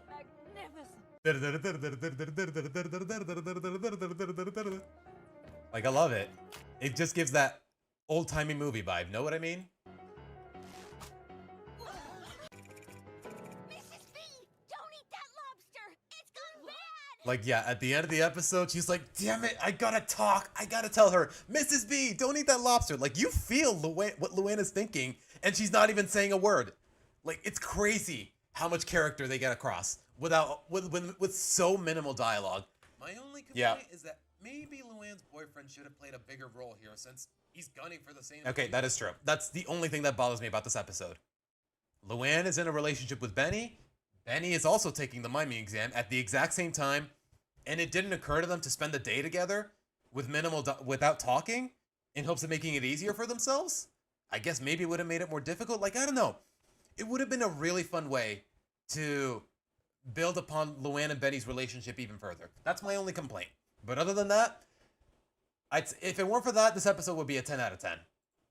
So yeah, easy solid for me. Sweet to watch them support each other here. Speaking of wasted appearances, though. Like, yeah, that's all I can really say. Easy 9 out of 10 episode. Like, it's really good. It's just that good.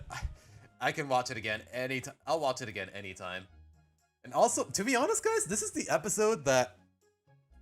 Would I say this is the episode that made Luann one of my favorite Loud sisters? Like, I would say top 4 or top 3. Like, I don't know. Okay, how did I rank them again? I know Lolo's number 1 and Luna's number 2, but who did I place at 3? I remember making a tier list about it, but to be honest, let me see. I think I still have the image, as a matter of fact.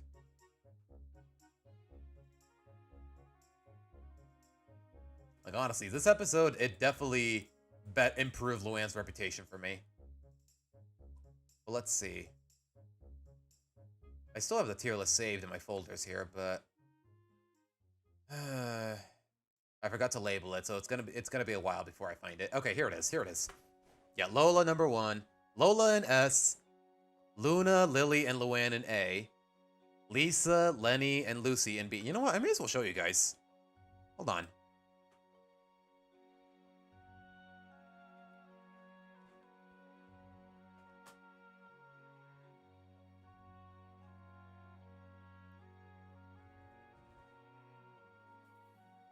It really fell apart when they made everything about Batman. He has to get... Yeah. Like, the idea of Batman v Superman right after more or less a Superman origin story, that just feels so rushed, and you can just tell whoever was in charge of DC at the time, you can just tell they were trying too hard to compete with Marvel. Alright, this was my tier list for the Loud Sisters, guys. Let's see. Yeah. Honestly, if it weren't for this episode, Luann would be in B tier, but this just pushed her, this episode alone pushed her from a B to an A. Like, it was a really fun episode. But yeah, to the surprise of nobody, Lola's in S, Luna, Lily, and Luann in A, Lisa, Lenny, and Lucy in B, Lori and Lana in C, just because Lana grosses me out too much, and Lori's kind of a jerk sometimes. And Lynn, what can I say that hasn't already been said about Lynn? By far the worst Loud sister, it's not even close. Like, there's a couple moments I like about her, there's a couple episodes I like, but yikes, man.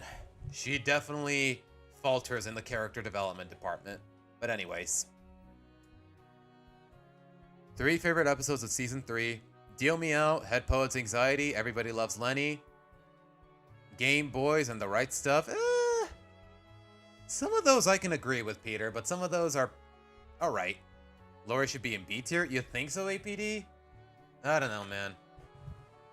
Like, they definitely just... Like, I've talked about not as bad as Lana. Okay, that's probably why. Not because Lori is actually good. It's because Lana is a lot worse.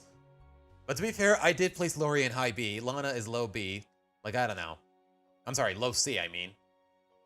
Anyways. That's that. Would I say... Okay. As of now, Only My Motel is my favorite episode of Season 8. But that's because we're not done with the listing. Anyways, Al pining away. Another episode of the Europe road trip. They're in the Swiss Alps. Lynn, out of nowhere, is crushing on a guy that she knows nothing about, which honestly feels a little out of character. And then, the guy's basically just a Mary Sue. Like, yeah, he rescues Lincoln from getting dragged along by a dog. He's got muscles. He's very sweet and heartfelt. Like, I don't know.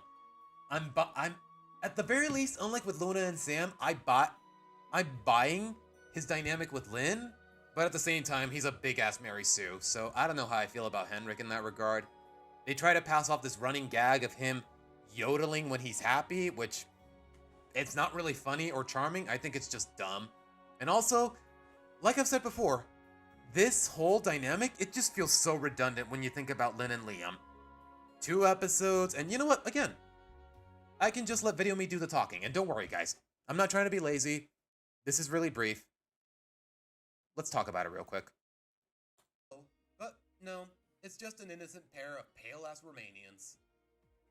Alpining away. Huh. A love interest for Lynn that was comfortable with who she is from the start, manages to keep up with her physically, and helps her with her moral shortcomings just by being himself. Wait, who's Henrik? I was talking about Liam.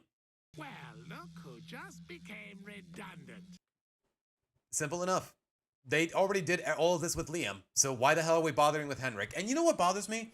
Okay, spoilers for Season 9 and the episode Merry Dismiss. Liam does make an appearance in the episode, but he's not jealous of Henrik in any capacity. He's just there minding his own business. Like, Lynn and Henrik, they get on a Christmas sled for like a joyride, and Liam is piloting the reindeer.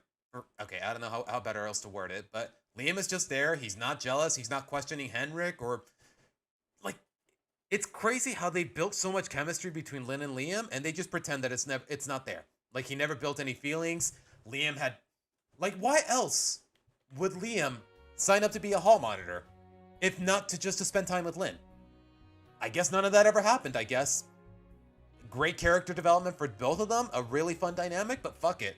Lynn suddenly likes this random European boy out of nowhere. This Mary Sue European boy.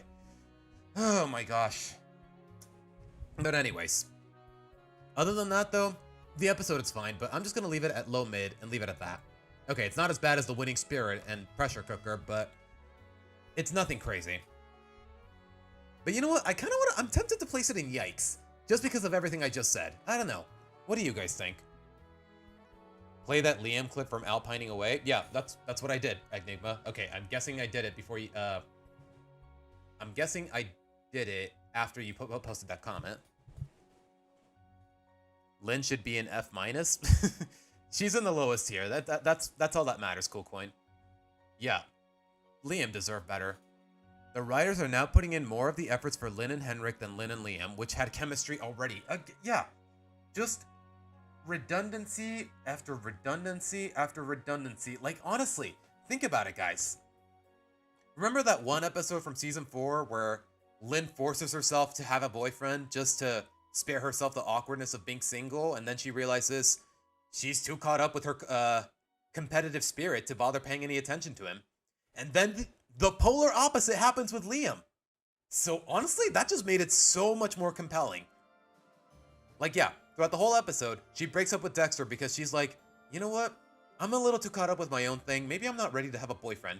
And then she recruits Liam to serve as the pitcher for her baseball team. And then she realizes, hey, maybe I should concern myself with the well-being of my teammates and my friends before my competitive spirit. Like, honestly, peak character development, but to these writers, it doesn't mean shit. It just doesn't.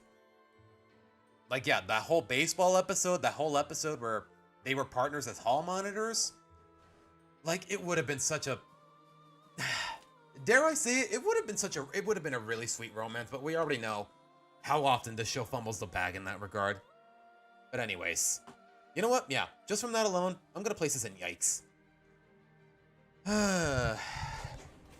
Anyways. A Bite in Transylvania. Another episode of the Europe road trip. It's Lucy's turn to pick the destination, and she picks Transylvania because, you know, vampires and all that spooky stuff.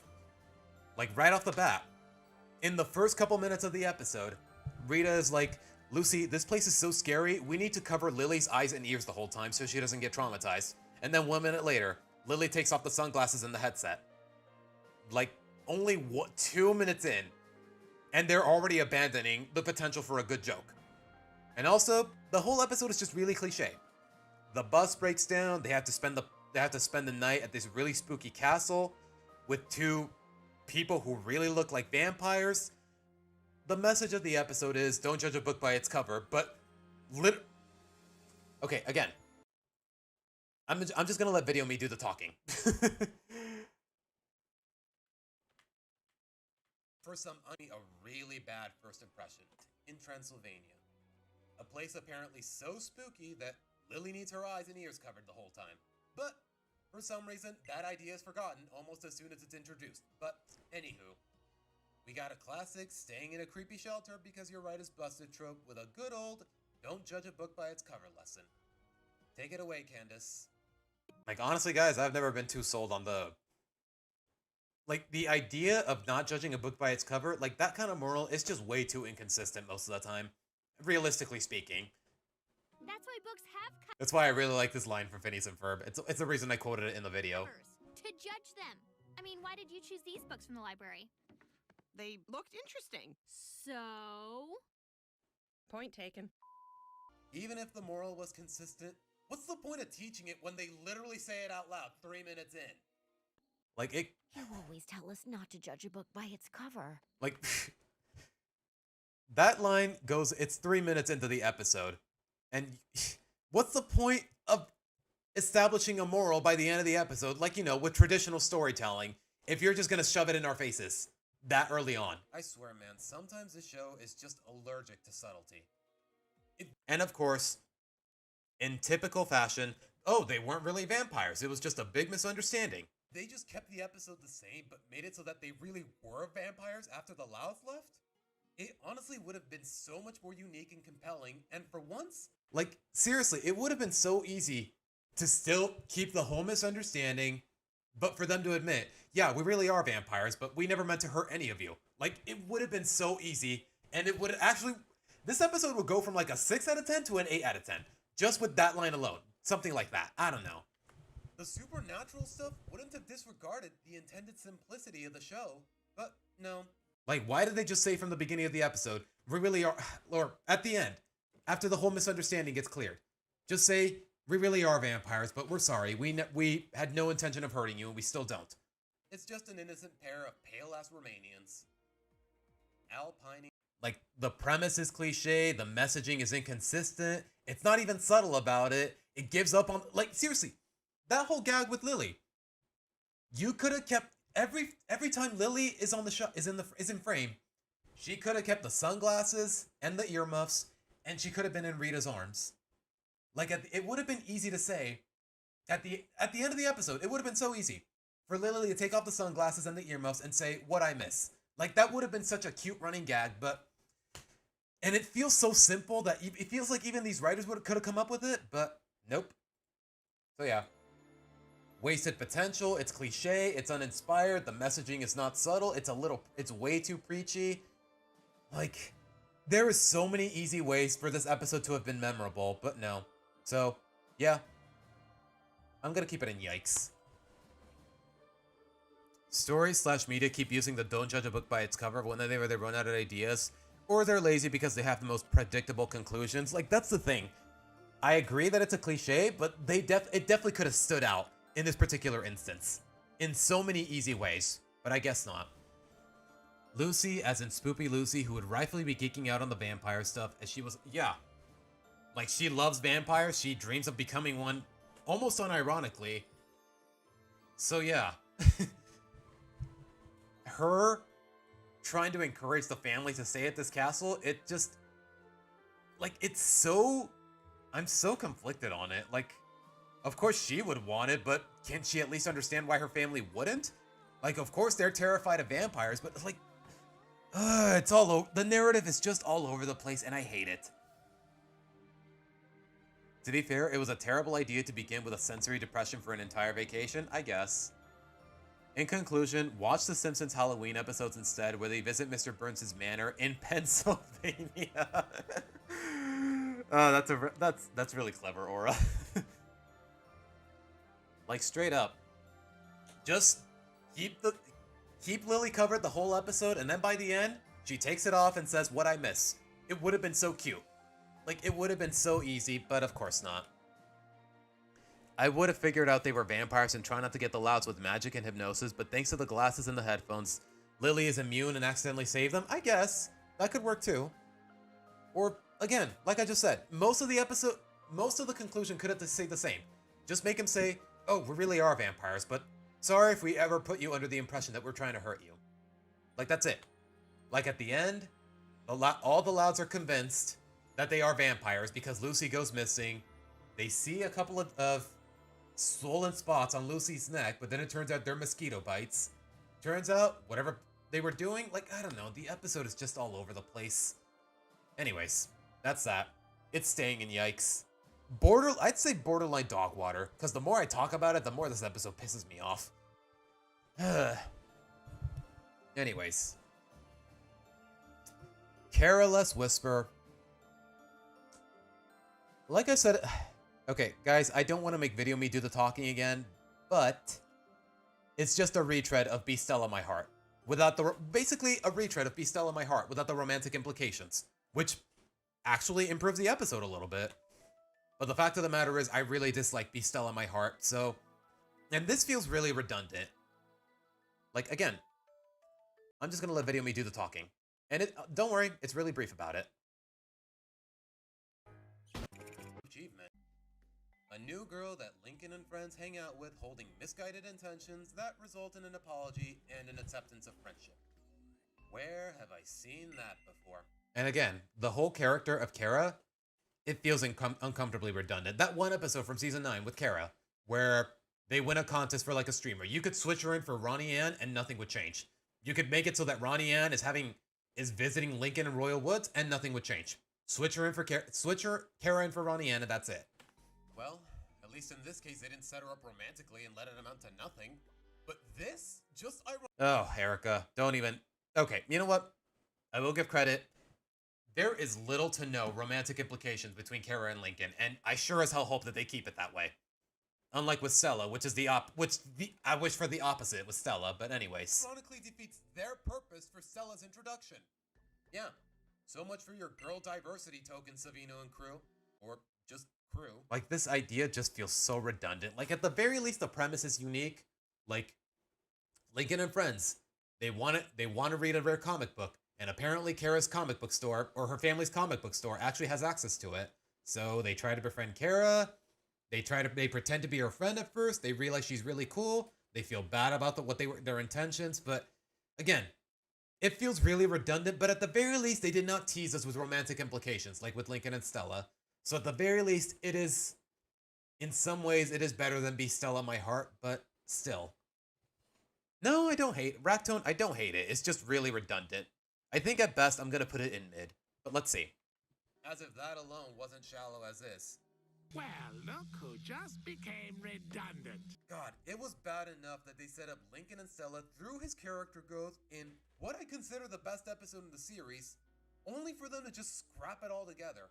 For a character that drove so much real development in Lincoln, albeit indirectly sometimes. Yeah, White Hair, still the best episode in the whole series, absolutely goated. Let me put it this way, guys. If it weren't for White Hair, we would not be sitting in this room I would not be sitting in this room right now. Like, that episode, it's what basically convinced me to watch the entirety of The Loud House. They have a really bad streak of taking her for granted, and I'm sorry, but Kara's introduction just adds to that. But who cares, right? As long as she's a girl and she's... And then you remember these writers are so obsessed with diversity that's the only reason they cared about introducing these characters in the first place. Bina, that's all that matters, right? Jordan who? Who cares if we literally don't know this character? Okay, now I'm getting a little besides the point here. We're just here to talk about the episode. The premise is redundant, but at the very least it feels unique, and they didn't tease us with romantic implications like they did with Stella, so I'm gonna place it in mid and leave it at that. It's still problematic, it's still a lot of things I don't like about it, and the character is ultimately pointless, but it's not an insultingly bad episode, to say the least. Also, Kara and I share a birthday, so there's that. We were both born on June 25th. White Hair has the most symbolism in the whole series. That too. That's one of many reasons why I really like that episode. To think you could have had a full White Hair series if the OG pitch was picked up. That's the thing, though. I actually prefer the characters as humans, just because, well, not in a literal sense, it just makes them more relatable. Know what I mean? And also, the idea of 25 sisters, I feel like it would have, knowing what I do about these writers now, they definitely would have mismanaged it. They definitely would have botched it. Like, if they can't even handle 10 sisters, imagine how they can handle 25. That's all I can say. I firmly believe that the golden rule for the Loud House writers is that Lincoln can't have any romantic relationships anymore, apparently, which is stupid. But for everyone else, it's fair game, no matter how much it sucks. Just ask Luna and Sam. Anywho. Kara is legitimately bargain sale Ronnie Ann. Yeah. I'm not even kidding, guys. That one episode from season 9, you could switch her in for Ronnie Ann and nothing would change. I'm not kidding. Like, switch the bicycle for a skateboard, and Kara is basically just Ronnie Ann. Like, I don't know why people... Like, I've seen some people on Twitter say, oh, wow, Kara is just better Ronnie Ann. She's basically just Ronnie Ann with character development.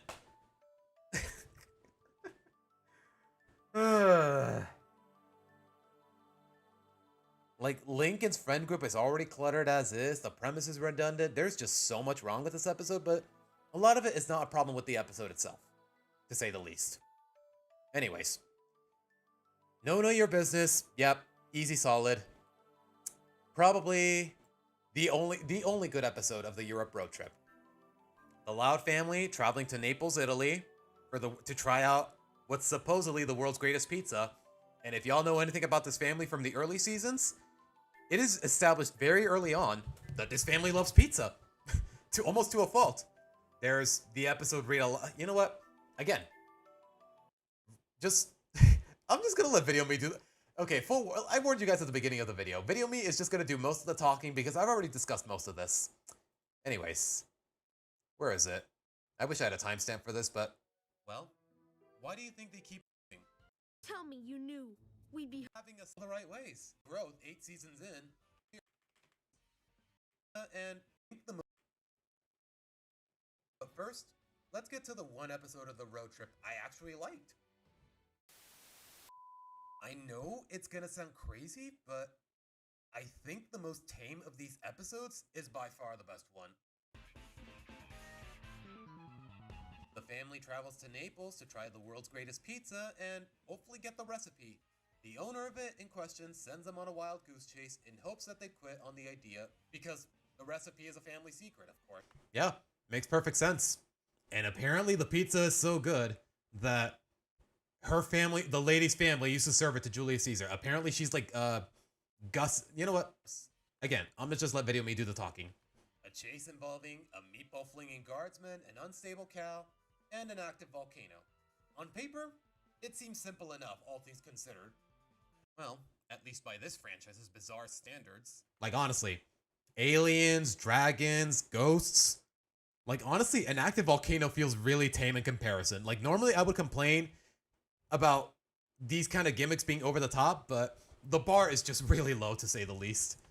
But just take a moment to think about some of the ideas presented in the episode. Why are they traveling to Italy? Well, what's the one food this family is known for loving to a fault? Honey, there's pizza at stake here. And look, free pizza. Who tipped them off about it? The Italian owner of the pizza arcade Lincoln frequents. Yeah, Gus is established to be Italian. His name is Augusto. Like, it makes perfect sense that if anyone knows where the world's greatest pizza is, it's the Italian immigrant that Lincoln is acquainted with and sees pretty much every day. How and why did Lynn tank the meatballs of all people? Well, what's the one food she loves most and eats frequently throughout the series? No, okay, alright, that's the thing. Like I said, if they turned out to be actual vampires, like, it would have gone by so quickly to the point where it's not a problem. Like with all the other supernatural gimmicks. That's why I would have been okay with it. But turns out they're not really vampires, so doesn't matter. Too many meatball subs. Like, yeah, we know Lynn loves meatball subs very early on in the series. Or just subs in general. Rather than still making crazy shit up or betraying growth 8 seasons in, they worked with what's been there and it adds up. Like, there is just so much continuity for the family, their identity, their preferences and whatnot, and it's completely subtle about it. It doesn't say anything, nobody says anything along the lines of, hey, you guys know the Louds really love pizza, right? Like, it's just so much continuity and subtext to work off of. It's great. Ninja Turtles? Yeah, basically, they basically are the Ninja Turtles when it comes to pizza, Erica. And even then, the episode's funny. And the episode's really charming. I will say that. It's all so stupid, but in all the right ways. A pizza's so good, it rewires a dumbass into speaking fluent Italian. Yeah, that, I believe it. Like the greatest pizza in the world, rewiring Lenny's brain so that now she's speaking fluent Italian. Like it's so that it sounds so stupid on paper, but with Lenny's voice actress, it actually comes off as really funny and charming. A classic dust cloud over just a piece of crust. The classic dust cloud that we don't see very often anymore, unfortunately. And the goth having a scythe just to harvest wheat. And absolutely nothing else. Lucy conveniently having a scythe because, you know, she's a goth. She likes the Grim Reaper, she likes vampires, she likes all things edgy. Know what I mean? Like, it would make sense for her to have this. But then again, they're traveling to Europe. How did she get that past TSA? Anyways. Please tell me you knew we'd be harvesting wheat today. Sure. See? You don't need fake vampires, celebrity kidnappings, or another uninspired love story to draw attention. Something is like just work with what's already there. Like it's so simple, and you know what? I don't know if it's the bar is because the bar is so low with this franchise, but yeah, easy S, easy solid. Just a show and not tell type of episode. Yeah. Would I say it's my favorite of the season? Because there's no, unlike with Only Mine Will Tell, there's no wasted potential, and unlike in Tornado, there's no cliches or anything. It's just continuity, comedy, charm, and there's a little more actually. Simple as getting pizza ingredients can be engaging. Like it's just the idea of liking a pizza, trying to get the recipe, and the grandma says, help me get some ingredients and I'll give you the recipe. Plain and simple. And for good measure, we got the lore on Lynn Sr.'s cowbelling, and it's so simple, but honestly, it's just really sweet. I used to play this one to soothe you guys to sleep. It's so simple. 8 seasons in, we finally know why Lynn Sr. started playing the cowbell in general. By the looks of it, it's the only instrument he could think of that would help him perform a lullaby for his children when they were younger. And honestly, bro, it's crazy how in just 5 seconds my heart is melting with just that notion alone. And apparently it still works. Like it's goddamn, bro. Yeah, easily the best episode of season 8. It's not even close, man. Like it's crazy, man. Like wow. That was a B-plot episode of American Dad. A pasta sauce so good the family becomes Italians. Okay, to be fair, that idea is a lot less exaggerated here, Aura, and maybe it's for the best. Like, I don't know. The best episode of season 8. In contrast, we got... Wait, why'd the music stop? Wait, did I... Okay, apparently there's a button on my keyboard to accidentally skip ahead on the playlist. My bad. Wait, what happens if I click the other one? Oh, wow. I did not know there was a skip button on my keyboard until I just accidentally pressed it right next to the volume buttons. Okay, sure, all right. Anyways, we just talked about the best episode of the season, so let's talk about one of the worst. As ironic as that might sound, my goodness, man. Okay. The last episode of the Europe road trip, the family is traveling to, I think it was the Acropolis, some part of Greece. There's a bunch of artifacts. Lincoln doesn't care because for some contrived reason, Lincoln doesn't care about ancient history or whatever. Then he comes across this Spartan helmet that takes him back in time, apparently. He comes across someone that looks exactly like Clyde, which makes no fucking sense. And apparently the only way to make it back is to put the helmet back where it was originally at that point in the timeline. Or something like that. He has to undergo all these dangers for Greek mythology. Like, again, using supernatural gimmicks with no real rhyme or explanation. That's just the first of this episode's problems. Lincoln's character development just came out of nowhere, if you can even call it that. Like, okay, teaching him to appreciate history. How is he supposed to learn that with a bunch of shit that doesn't really exist? But I guess it exists in this world, which just feels so forced. Like, you know what? Again, I'ma just let Video Me do the talking. Italian. What are the when they let's do that. We're still not at my least favorite episode of the bunch. Grease is the word. Also, to the surprise of no one, bad episode written by Kevin Sullivan. What a shock.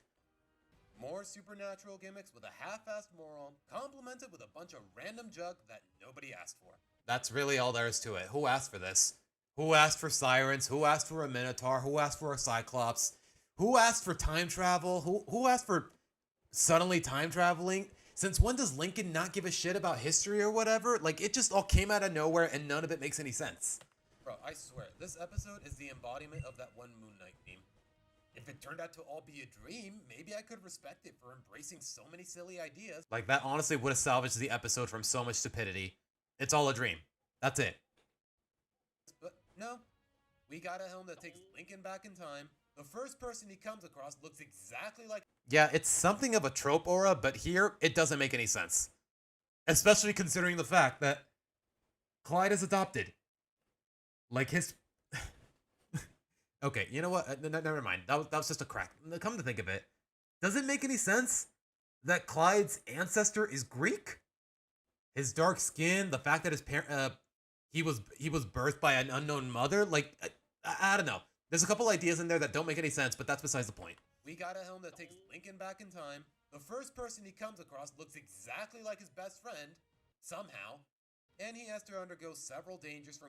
Like, is the idea that Lincoln is in some sort of parallel dimension or fantasy? Like, and that's why the guy looks like Clyde? Like, I don't get it. It doesn't make any sense. Greek mythology to make it back. Teaching him to appreciate history. Wait, what?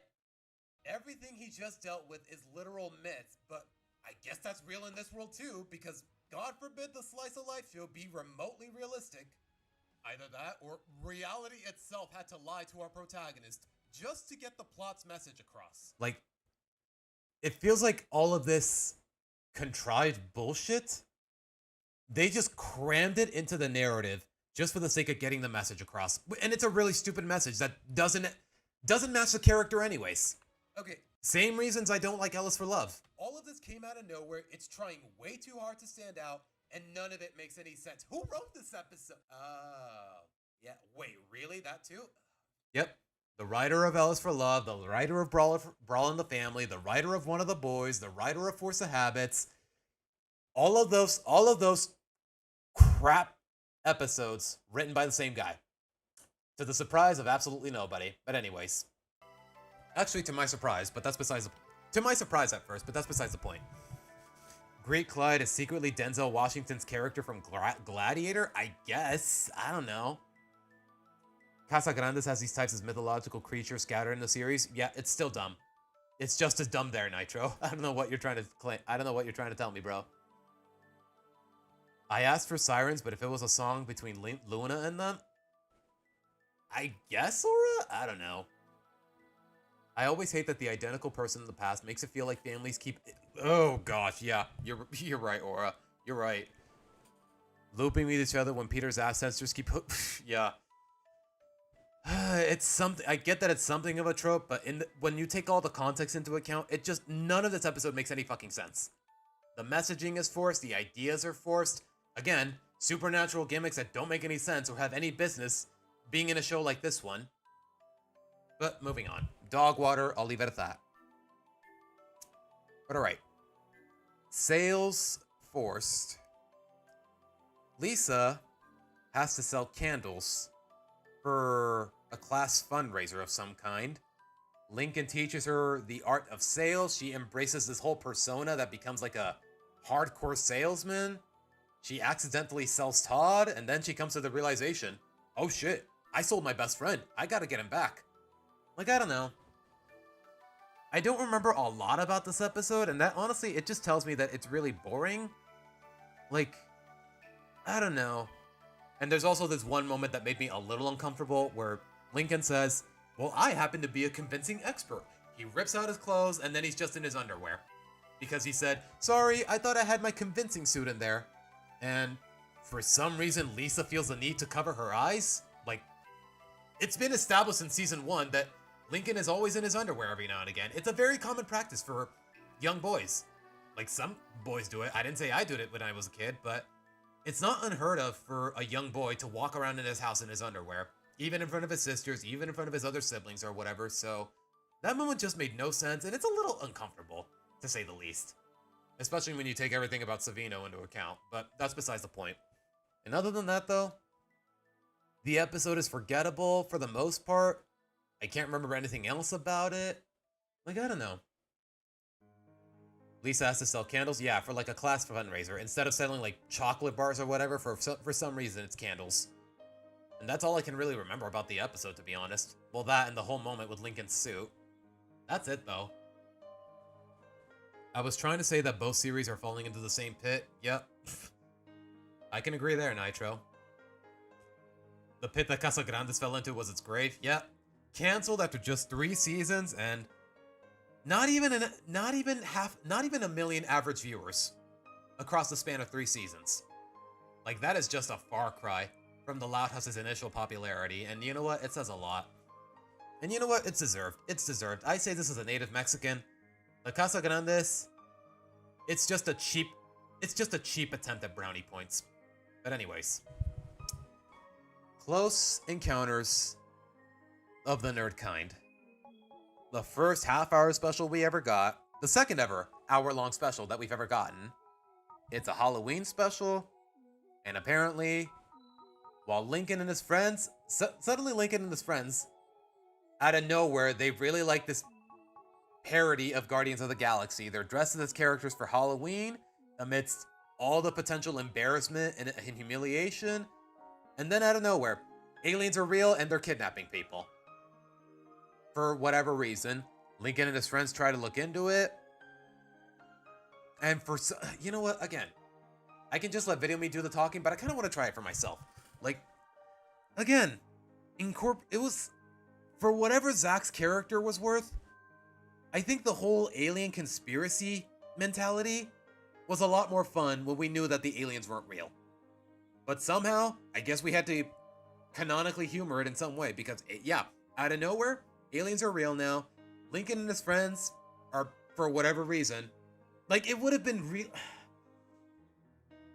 Like, the whole idea of Lincoln and his friends getting into this Guardians of the Galaxy ripoff, it makes sense for a bunch of kids like them, but at the same time, it feels really forced, to say the least. But that's the least of this episode's problems. There's a side plot of Lucy losing her touch with her ability to scare people with the family haunted house. Lincoln's not getting scared. Darcy's not getting scared. Nobody's getting scared by her antics anymore. I guess because they're just used to it.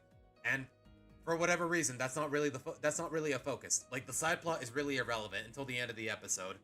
And it more or less isn't really resolved. Yeah, Star Trek.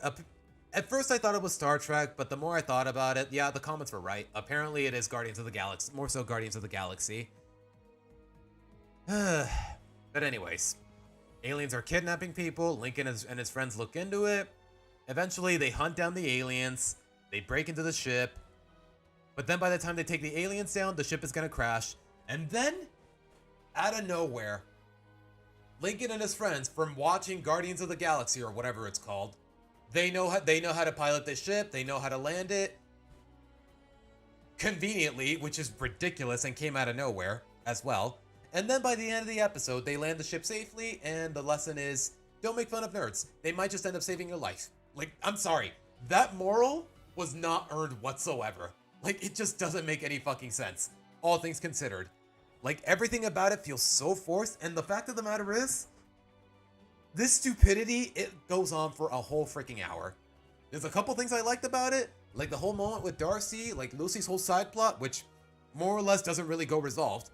Like, basically the resolution at the end for Lucy is, oh, invite the aliens to be part of the haunted house, and they would scare people. And that's it. Like, forget the emotions, forget any potential for character development, just slap the aliens in and hope for the best. And it works. It shouldn't, but it works. And yeah, at the end, yeah, it was Chandler's fault at the end of the day. Nothing about, oh yeah, can't go wrong with being a nerd. Being a nerd can't possibly backfire. It was just Chandler's fault. Like, okay, I guess. But Honestly, the episode is just way too awkward in too many areas. And you know what? To emphasize it a little more, I'm just gonna let Video Me do a bit of talking. It's been a little better. My heart still melts in the ending. Even if Lily did gross me out a little at the start. Oops. Oh, crap. I did not mean to close the whole window there. Oh, gosh. Oh, gosh. OBS. Oh, gosh. Oh, jeez. Hold on. Hold on, guys. I did not mean to close the whole window there, but at least you guys can still see me in chat. Hang on. Oh, gosh. Even the music's gone, and that makes it even more awkward. Okay, hold on. Can you guys see it now? Okay, you can. Good.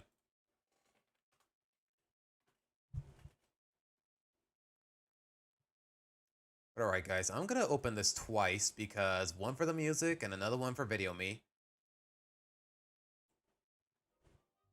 Okay, now let's get to the elephants in the room.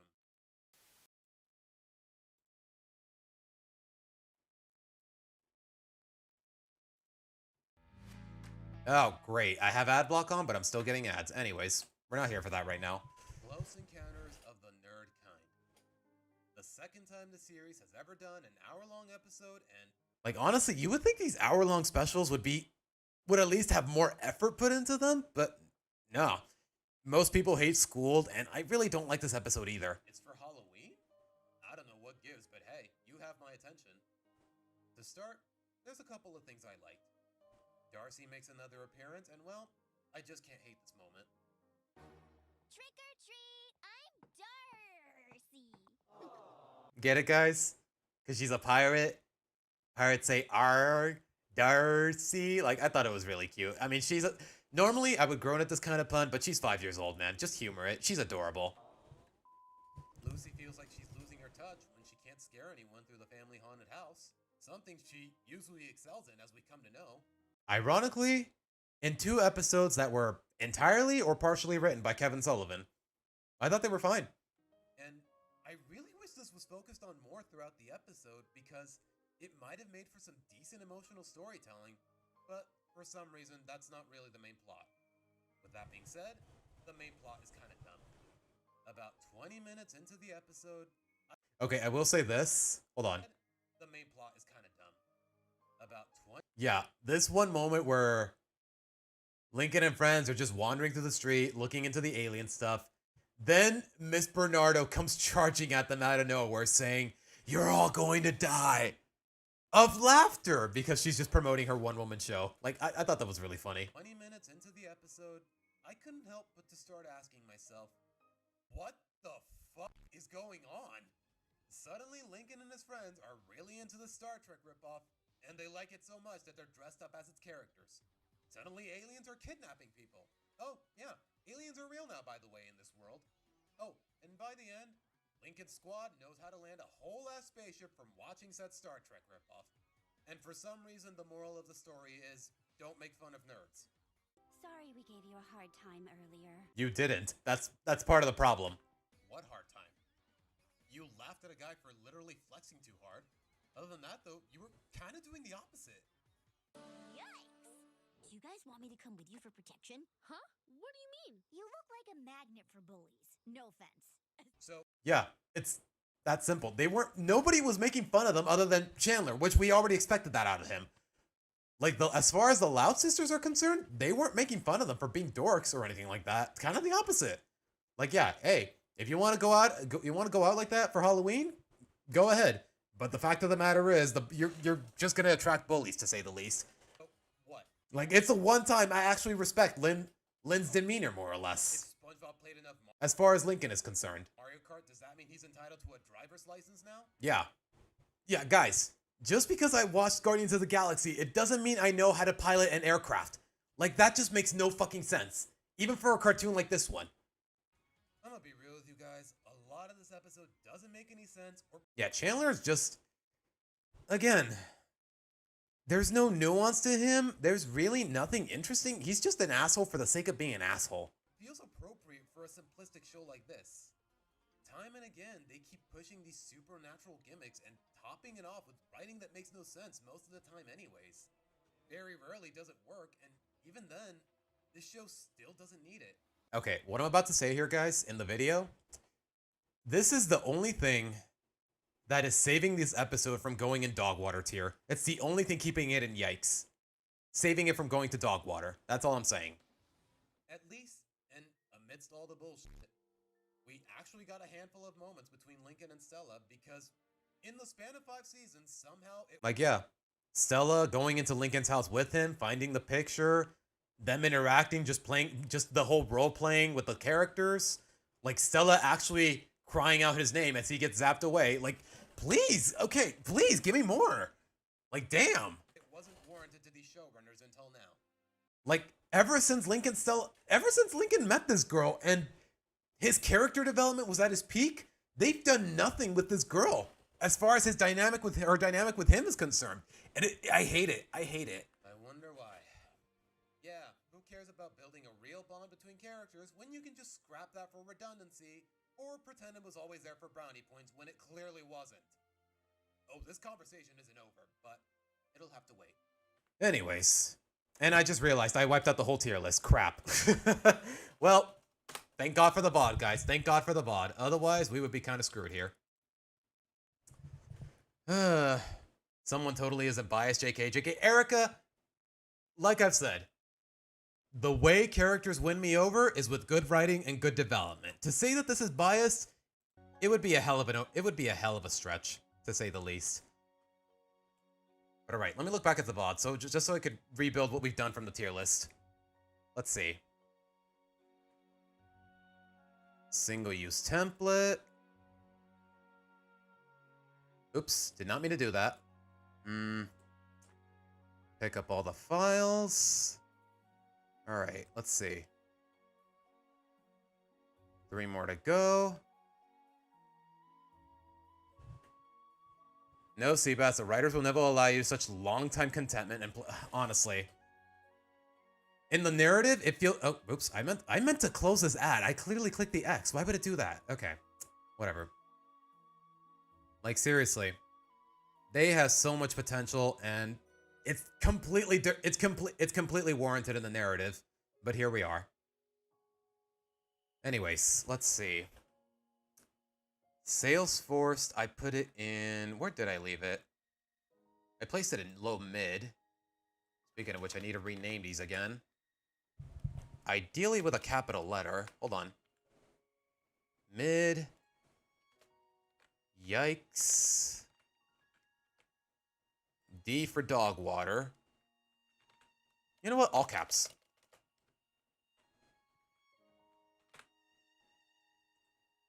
A for nice.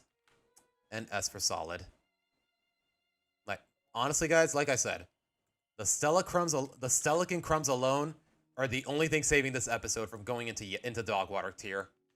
It's the only thing keeping it in yikes. Anyways. Bulking and sulking. That was in the middle of mid. Careless whisper, low mid. Alpining away, yikes. Grease is the word, low dog water. No to your business, high S.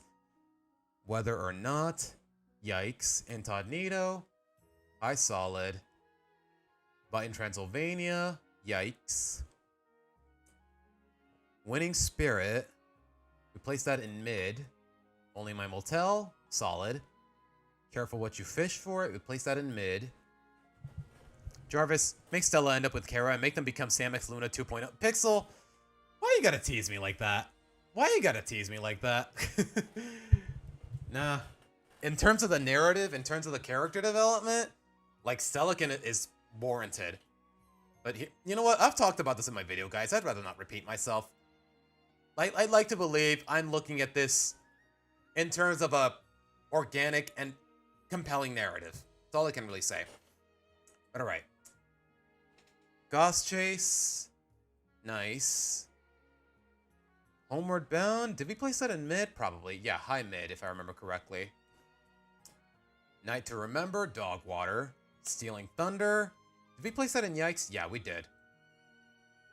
Pressure Cooker was low mid. My bad. Dollars and Cents. Easy Dog Water. Weakest Stink. We placed that in mid. And I think that's that. No, wait, no. Close Encounters of the Nerd Kind, like I said. It's got a couple fun ideas. It's giving us some long overdue character interactions. But at the same time, the plot is stupid, the premise is stupid. It incorporates ideas that don't match the show's genre, more or less. So yeah, the only thing saving it from going in dog water is just the Celican moments. That's it. It's really all I can say. But alright, guys. Let's see. The Kling and I. All I can really say, guys, is this episode, at the minimum, deserves a high nice. Like, I don't know. It doesn't give off that classic Loud House charm by any means, but it was a really sweet episode. Like, even with my Lily bias aside, she is one of my favorite Loud sisters. I'd say, like, top 3. But this episode was really adorable. Lana starts minding her own business. Lily starts getting attached to her. Lana doesn't like it. Then Lily starts getting attached to Lola instead. Lana starts longing for her. Like, honestly, the process is really sweet. And you know what? It's typical for a younger sibling to get attached to an older one. And you know what? They do it well enough. Lily is adorable. The premise is... the narrative is engaging, to say the least. You know what? What did Video Me say about it? Now that I think about it. Would say some things, but I don't have enough information. So, moving on. I know I got a bit of a soft spot for Lily, but this is one of those episodes you just can't hate. She's still as adorable and wholesome as ever when she starts getting attached to Lana, like any baby with an older sibling. Only for Lana to try to... like, seriously. Lily just going, Lana, where are you? Then Lily jumping on her bed when she's waking up. It's time to play! Lana! Like, honestly, some people would think it's obnoxious, but I think it's perfectly adorable as far as Lily is concerned. Avoid her and to start missing her when she gets attached to Lola instead. It would have been a little better if they showed that Lana enjoyed her company at any point, but the emotions still go through, and my heart still melts in the ending. Like, yeah, it feels like a bit of a twist on the whole, oh, siblings pick on each other all the time kind of shtick. Like, okay, at first, Lana is like, ugh, Lily is so annoying, get her away from me. Oh, Lily's coming, I gotta pretend to be asleep, I gotta hide. But later on she realizes, hey, maybe her company's not so bad after all. And yeah, the ending was really sweet. Even if Lily did gross me out a little at the start.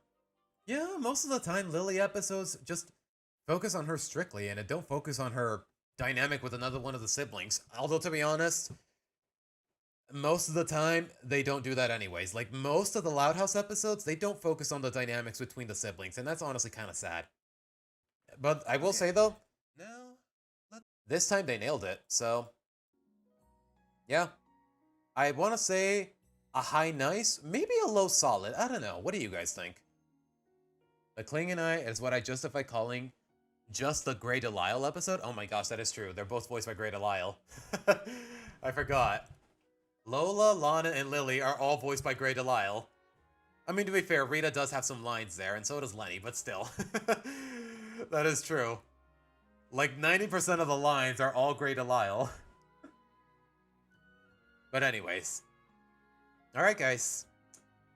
Last episode of the season. Not the season finale, but the last episode of the season. Trouble Brewing. Remember how... you want to place it in solid, Tracy? Okay. Anyone concur? I kind of want to. I'm not going to lie, guys. Just because Lily's really... the whole episode, Lily's being really adorable. You'd think she'd come off as annoying, but okay. Maybe I'm being a little too biased. I don't know. If anyone else wants me to place it in solid, then maybe I'll bend the knee. But so far, for the sake of impartiality, I'm going to leave it at nice. At a high nice. But alright. Trouble Brewing. Remember how Lori said she found her own place next door? And apparently she can pay her rent just by being a golfing teacher for Mr. Grouse? Screw that. Apparently she has to pay actual rent now. And she doesn't have a job, so good luck with that. Like, the episode starts with... apparently someone's been sneaking into the house and stealing food. Lincoln sets up a booby trap, and then it turns out it was Lori. Because she can't afford actual food, she has been able to afford rent somehow, but she's basically broke. She can't afford food, and, well, she needs a job. And then, out of nowhere, turns out Luann has a job at the Burnt Bean. The very same place where Lori bombed the job interview at home in Homeward Bound. And turns out, Luann's really tight with the manager. She can pull a Nepo stunt and get Lori hired. Just like that. Out of nowhere. Makes no freaking sense, but whatever. Let's just roll with it for now. Lori and Luann are co-workers at the cafe. And the manager has to go away for a while, so Luann is subbing in. And Lori says, hey, don't treat me like family here. Treat me like any other employee, fair and square. And then, when Luann does exactly that, Lori doesn't like it, so she tries to get back at her. Then, you know what? I think it's better. My thoughts are definitely more put out together in the video here, so I'm just gonna let Video Me do the talking.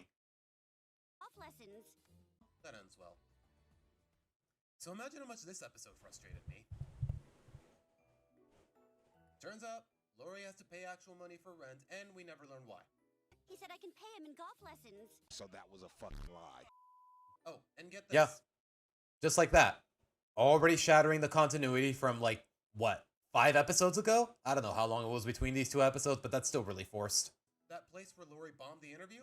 Apparently Luann works there and can get her hired, no problem. Since when? Where was this info when Lori first came back? And even then, doesn't Luann have like 4 other jobs already? Party business, babysitter, flipping signs with her boyfriend, amusement park performer. Well, also, she has the whole pranking seminar. So, 5, there's 1 other job. She has all these different jobs, and suddenly she's also a barista. At least that last one got explained. Screw all that, though. Suddenly she's a barista, as if the show's continuity wasn't already a mess. There's worse examples, and I swear, sometimes it feels like they're not even trying with the lore, man. They're just doing whatever the hell they want, and not in a respectable way. Some of them before, but geez, man, this lore has enough plot holes. But solid. I think it's nice. Okay, we'll see. We'll see, guys. We'll see. For the sake of critique, let's humor it for now. Lori gets the job. She and Luann are co-workers, and honestly, that's the thing, though, Nitro. Bobby. He is noticeably older than Luann.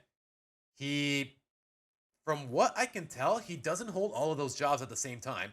Like, he's only a lifeguard during the summer. He works as a pizza guy. He works at the boutique. Like, at the very least, for an adult who doesn't go to school anymore, I can understand that. I can tell that he actually has the time for all those jobs. And also, by the time he moves to Great Lake City, he presumably quits all those jobs. So, at the very least, the burden is relieved on him soon enough. But with Luann, it's still going. So, I don't know what. Like, some people have told me, oh, hey, it's just like Bobby, but it's a lot. The circumstances are significantly different. Honestly, I don't know if it's because we rarely see these 2 Loud sisters interact. After the time skip, Tracy, she's actually 15, but yeah, it still applies. But it just puts a smile on my face. Seriously, though, again, very rarely nowadays do we get episodes that just focus on the bond between 2 specific Loud sisters, or Lincoln and one of the Loud sisters. So, seeing Lori and Luann here, it was actually really nice at first. That whole little silly song that they sing on their way to work. They're like, sisters. You know what? Let me just show you guys, actually. I think Nickelodeon actually has some clips of the episode, and hopefully I won't get copyrighted. Hold on, guys. Like, that whole little song they're singing in the car, I thought it was really cute.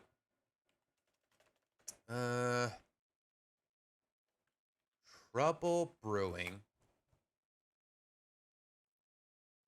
Like, do they actually show it in this clip? I'm a little curious. Okay, I'm guessing it's because of ad block that I'm not seeing what I'm supposed to be saying.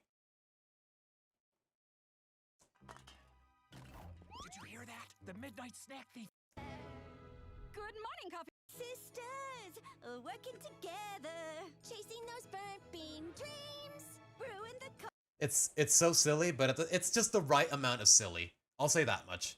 Like, I don't know. It's so corny and so stupid, but it somehow works its way into being charming. Know what I mean? At first, they're thrilled to be co-workers, but when Luann subs in as the manager, Lori's not exactly happy taking orders from her. Yeah, like, what does Luann need so many jobs and so much money for?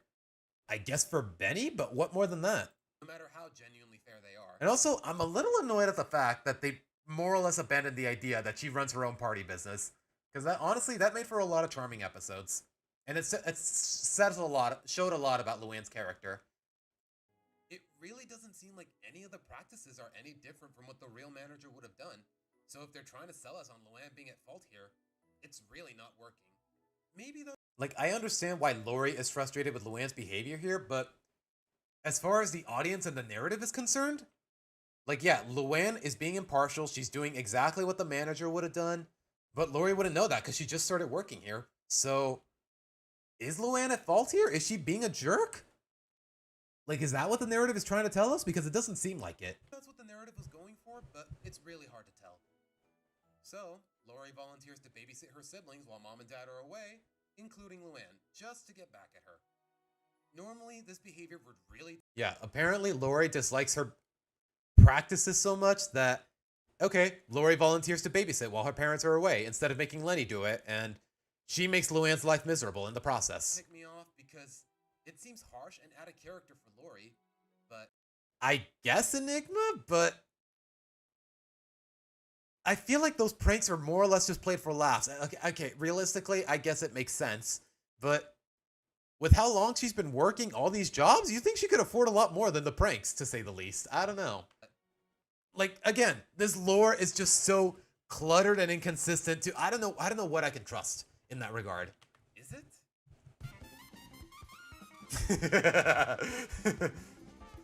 I know the edit doesn't make too much sense, but still though. From a writing standpoint, I don't think this is a bad move. Now you must acquire a taste for freeform jazz. Just because Lori is the adult of the Loud siblings doesn't mean she's incapable of pettiness and immaturity. And I know firsthand that goes for a lot of adults in my life. Yeah. Just because somebody's 18, somebody is legally an adult and tries to carry themselves like one, it doesn't mean they're incapable of not behaving like one. That's all I can really say. And even then, I'd say this behavior matches her well enough. Her whole life, she's basically been second in command in her family. She's shown that she doesn't revel in it, but she's never been in a position with them where she doesn't hold authority when her parents are gone. So when she naturally lacks power even over just one sister, coupled with the strict policies Luann was enforcing, it makes sense for Lori to feel insecure and rather vengeful. Like, yeah, we know how petty she is sometimes, and, well, Luann was more or less indirectly pushing her buttons, more so to speak. It's not the first time she reacted poorly to a change in her status quo. And yeah, when things go wrong for her, we know how she has a bad reaction to it. And maybe it won't be the last. By the way, for the record, guys, Save the Date is an awful episode from season 1. Yeah. Look, I don't care how many Ronikin shippers get on my ass. Save the Date is an awful episode.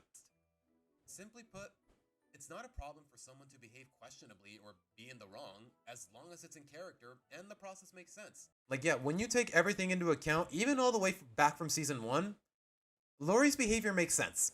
It's rude and it feels disrespectful, but it makes sense.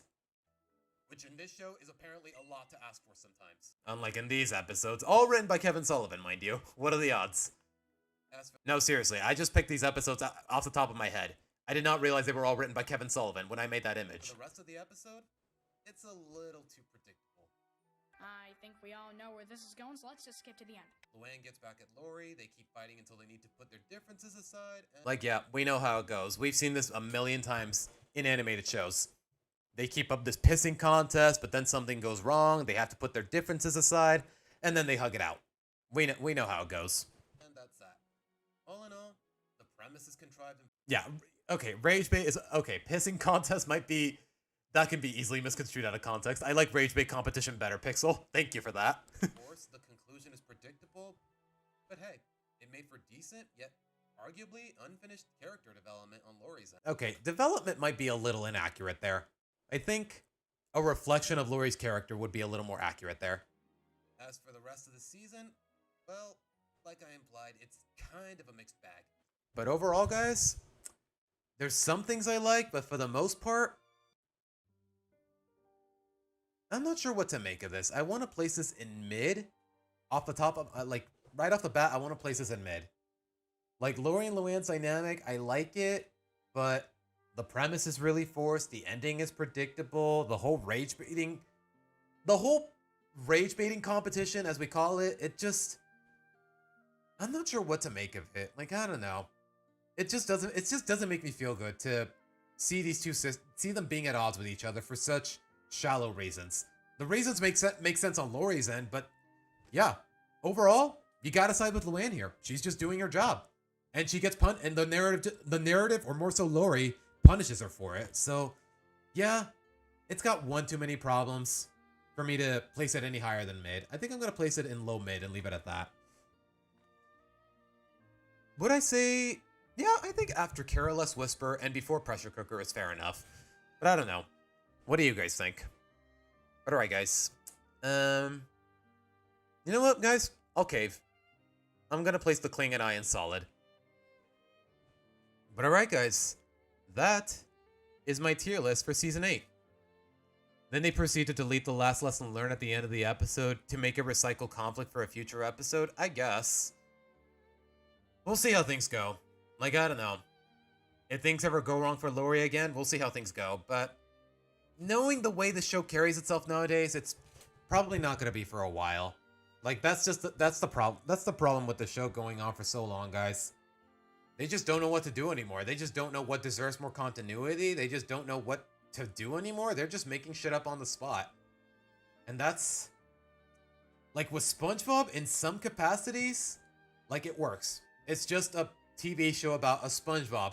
A SpongeBob. Just a living sea sponge, his best friend, the starfish, just doing whatever they please. And, like, I don't know. SpongeBob fundamentally is silly enough to make that work. To make it work. It's episodic and it's all in a vacuum. But here, these are people that we can, like, the audience can more or less relate to. They're human beings with ambitions, drives, jobs, more or less, that we want to relate to these characters, but nowadays, it gets harder and harder because they're running out of ideas. They're running out of ideas, or they're throwing things at the wall to see what sticks, to say the least. Do the next season's premiere. It looks promising. Pixel, we'll get to it when I have the means to watch all of season 9. But I will say this, Crystal Ballin, I actually really enjoyed the episode. The season 9 premiere, I actually really enjoyed it. At best, it's probably going to go in nice or solid. Maybe solid, but I'm leaning towards nice. Like, yeah, Lynn's behavior is annoying, but at the same time, it's understandable, more or less, as far as her character is concerned. One of the very few Lynn episodes I actually really like. I'll say that much. The upcoming Christmas movie is proof of that. Santa Claus never existed in the past Christmas specials, yet now, yep. Santa is real. All this crap from Greek mythology is real. Aliens are real. Dragons are real. Ghosts are real. Are we gonna draw the line anywhere, man? Is this show gonna actually give itself some rules instead of just being a tidal wave of mindless anarchy as far as the narratives are concerned? Like, you know what? This music really fits. I'm really sad. It's just so stupid and lazy. Again, my ideas from the live stream yesterday were a lot more creative. What would I think if The Loud House was animated by a different studio, like Synergy Animation? I don't know what the implications are behind that. The implications are behind that, Peter. So I don't know. As far as the animation right now is concerned, that's the least of my concerns with this show's problems. Anyways, that is my tier list for Season 8, ladies and gentlemen. If it looks like it seems a lot smaller than the rest of my tier list, that's because this season is only half as long as the rest. For some reason. I think it's some sort of production issue, and I don't know, man. I really don't need to look into it. But alright, guys. That's that. 20-something different storylines, and there's only 4 or 5 of them that I actually enjoy with little to no problems. But yeah, Know Your Business is I'd say definitively the best episode of the season. I will say this though. Only My Motel, I place it over Incognito. Like, Incognito, as much as I enjoyed it, it does lose a few points for just being another lie reveal story. It's subversive enough, but at the same time, it's still adopting the cliche. Only My Motel, my only problem with it is that Benny should have had a bigger role. That's it. But alright, guys. And also, yeah, dinosaurs. Next, they will collab with the Really Loud House and crossover the animated series with the live action. Yeah, let me know how that plays out, Nitro. It's not like the Really Loud House already got canceled. Like, what, a year ago? After just 2 seasons, man. If I had a nickel for every time this franchise had a canceled failing and terrible spin-off, I'd have 2 nickels. Which isn't a lot, but it's weird that it happened twice, right? Anyways, guys. It's Sunday, it's 7 p.m. On one hand, I want to head to bed early, because I have work tomorrow. But on the other hand, I kind of want to read another chapter of Companionship. But you know what? There's 2 chapters left to go. We got next weekend, so I think I'll save that. I don't know. What do you guys think? Do you guys want me to read another chapter of Companionship now, or do you guys want me to hold it off for next week so we can read 1 chapter on Saturday and the last chapter on Sunday? I kind of want to do that. But at the same time, Legend ZA is dropping next week, and I do want to stream all that next week. All next week. Well, most of it. We'll see. I don't know. Let's finish this tonight. Tracy, that's the thing. We can't. Like, if the past is any indication, 1 chapter, at least if I'm paying attention to chat, is going to take about 2 hours. And, well, guys, it's Sunday night. I have work in the morning. I have to wake up at 5 a.m. I have to get dinner. I have to set up for work. I have to make a lot of preparations. I got to finish editing the Candace video. But by the looks of it, I'm not going to get to upload it this weekend. Probably next one, hopefully. Assuming I don't slack off throughout the week or after work. But to be fair, guys, I work 10 hours every weekday. When I get home, I'm really exhausted and I don't want to keep editing. To be honest. You should react to Knights of Guinevere sometimes. People have told me, Nick, but that's the thing. I really don't want to humor Dana Terrace's bullshit anymore. I've put up with enough of the Owl House, and for the most part, I really did not enjoy it. Do I really want to stomach Knights of Guinevere from what people have told me? I don't know. But yeah, guys. Next week, we're starting Legend ZA Friday night. Saturday and Sunday, we're finishing Companionship. So, with that being said, that is the last of the Loud House's tier list for now. And with that being said, guys, that's probably going to be it for the stream. So, with that being said, guys, I promise you it doesn't have what you complained about regarding the Owl House. Oh, gosh, Nick, I didn't even finish the sentence before I started rambling. My bad. Okay. I'll consider it, Nick. I'll consider it. And, Nick, you're the one who asked me, am I ever going to do another video about Phineas and Ferb or whatever? And one is underway and will hopefully be uploaded before the end of the week. I did make it clear on community posts. But with that being said, guys, that's going to be it for the stream. I will see you guys Friday night for my blind playthrough of Pokemon Legends ZA. And Saturday and Sunday, we'll do a chapter of Companionship each night and finish it right then and there. But with that being said, guys, I have work in the morning. I gotta head out. So, once again, I'm Siba signing out. Take care, guys. Bye.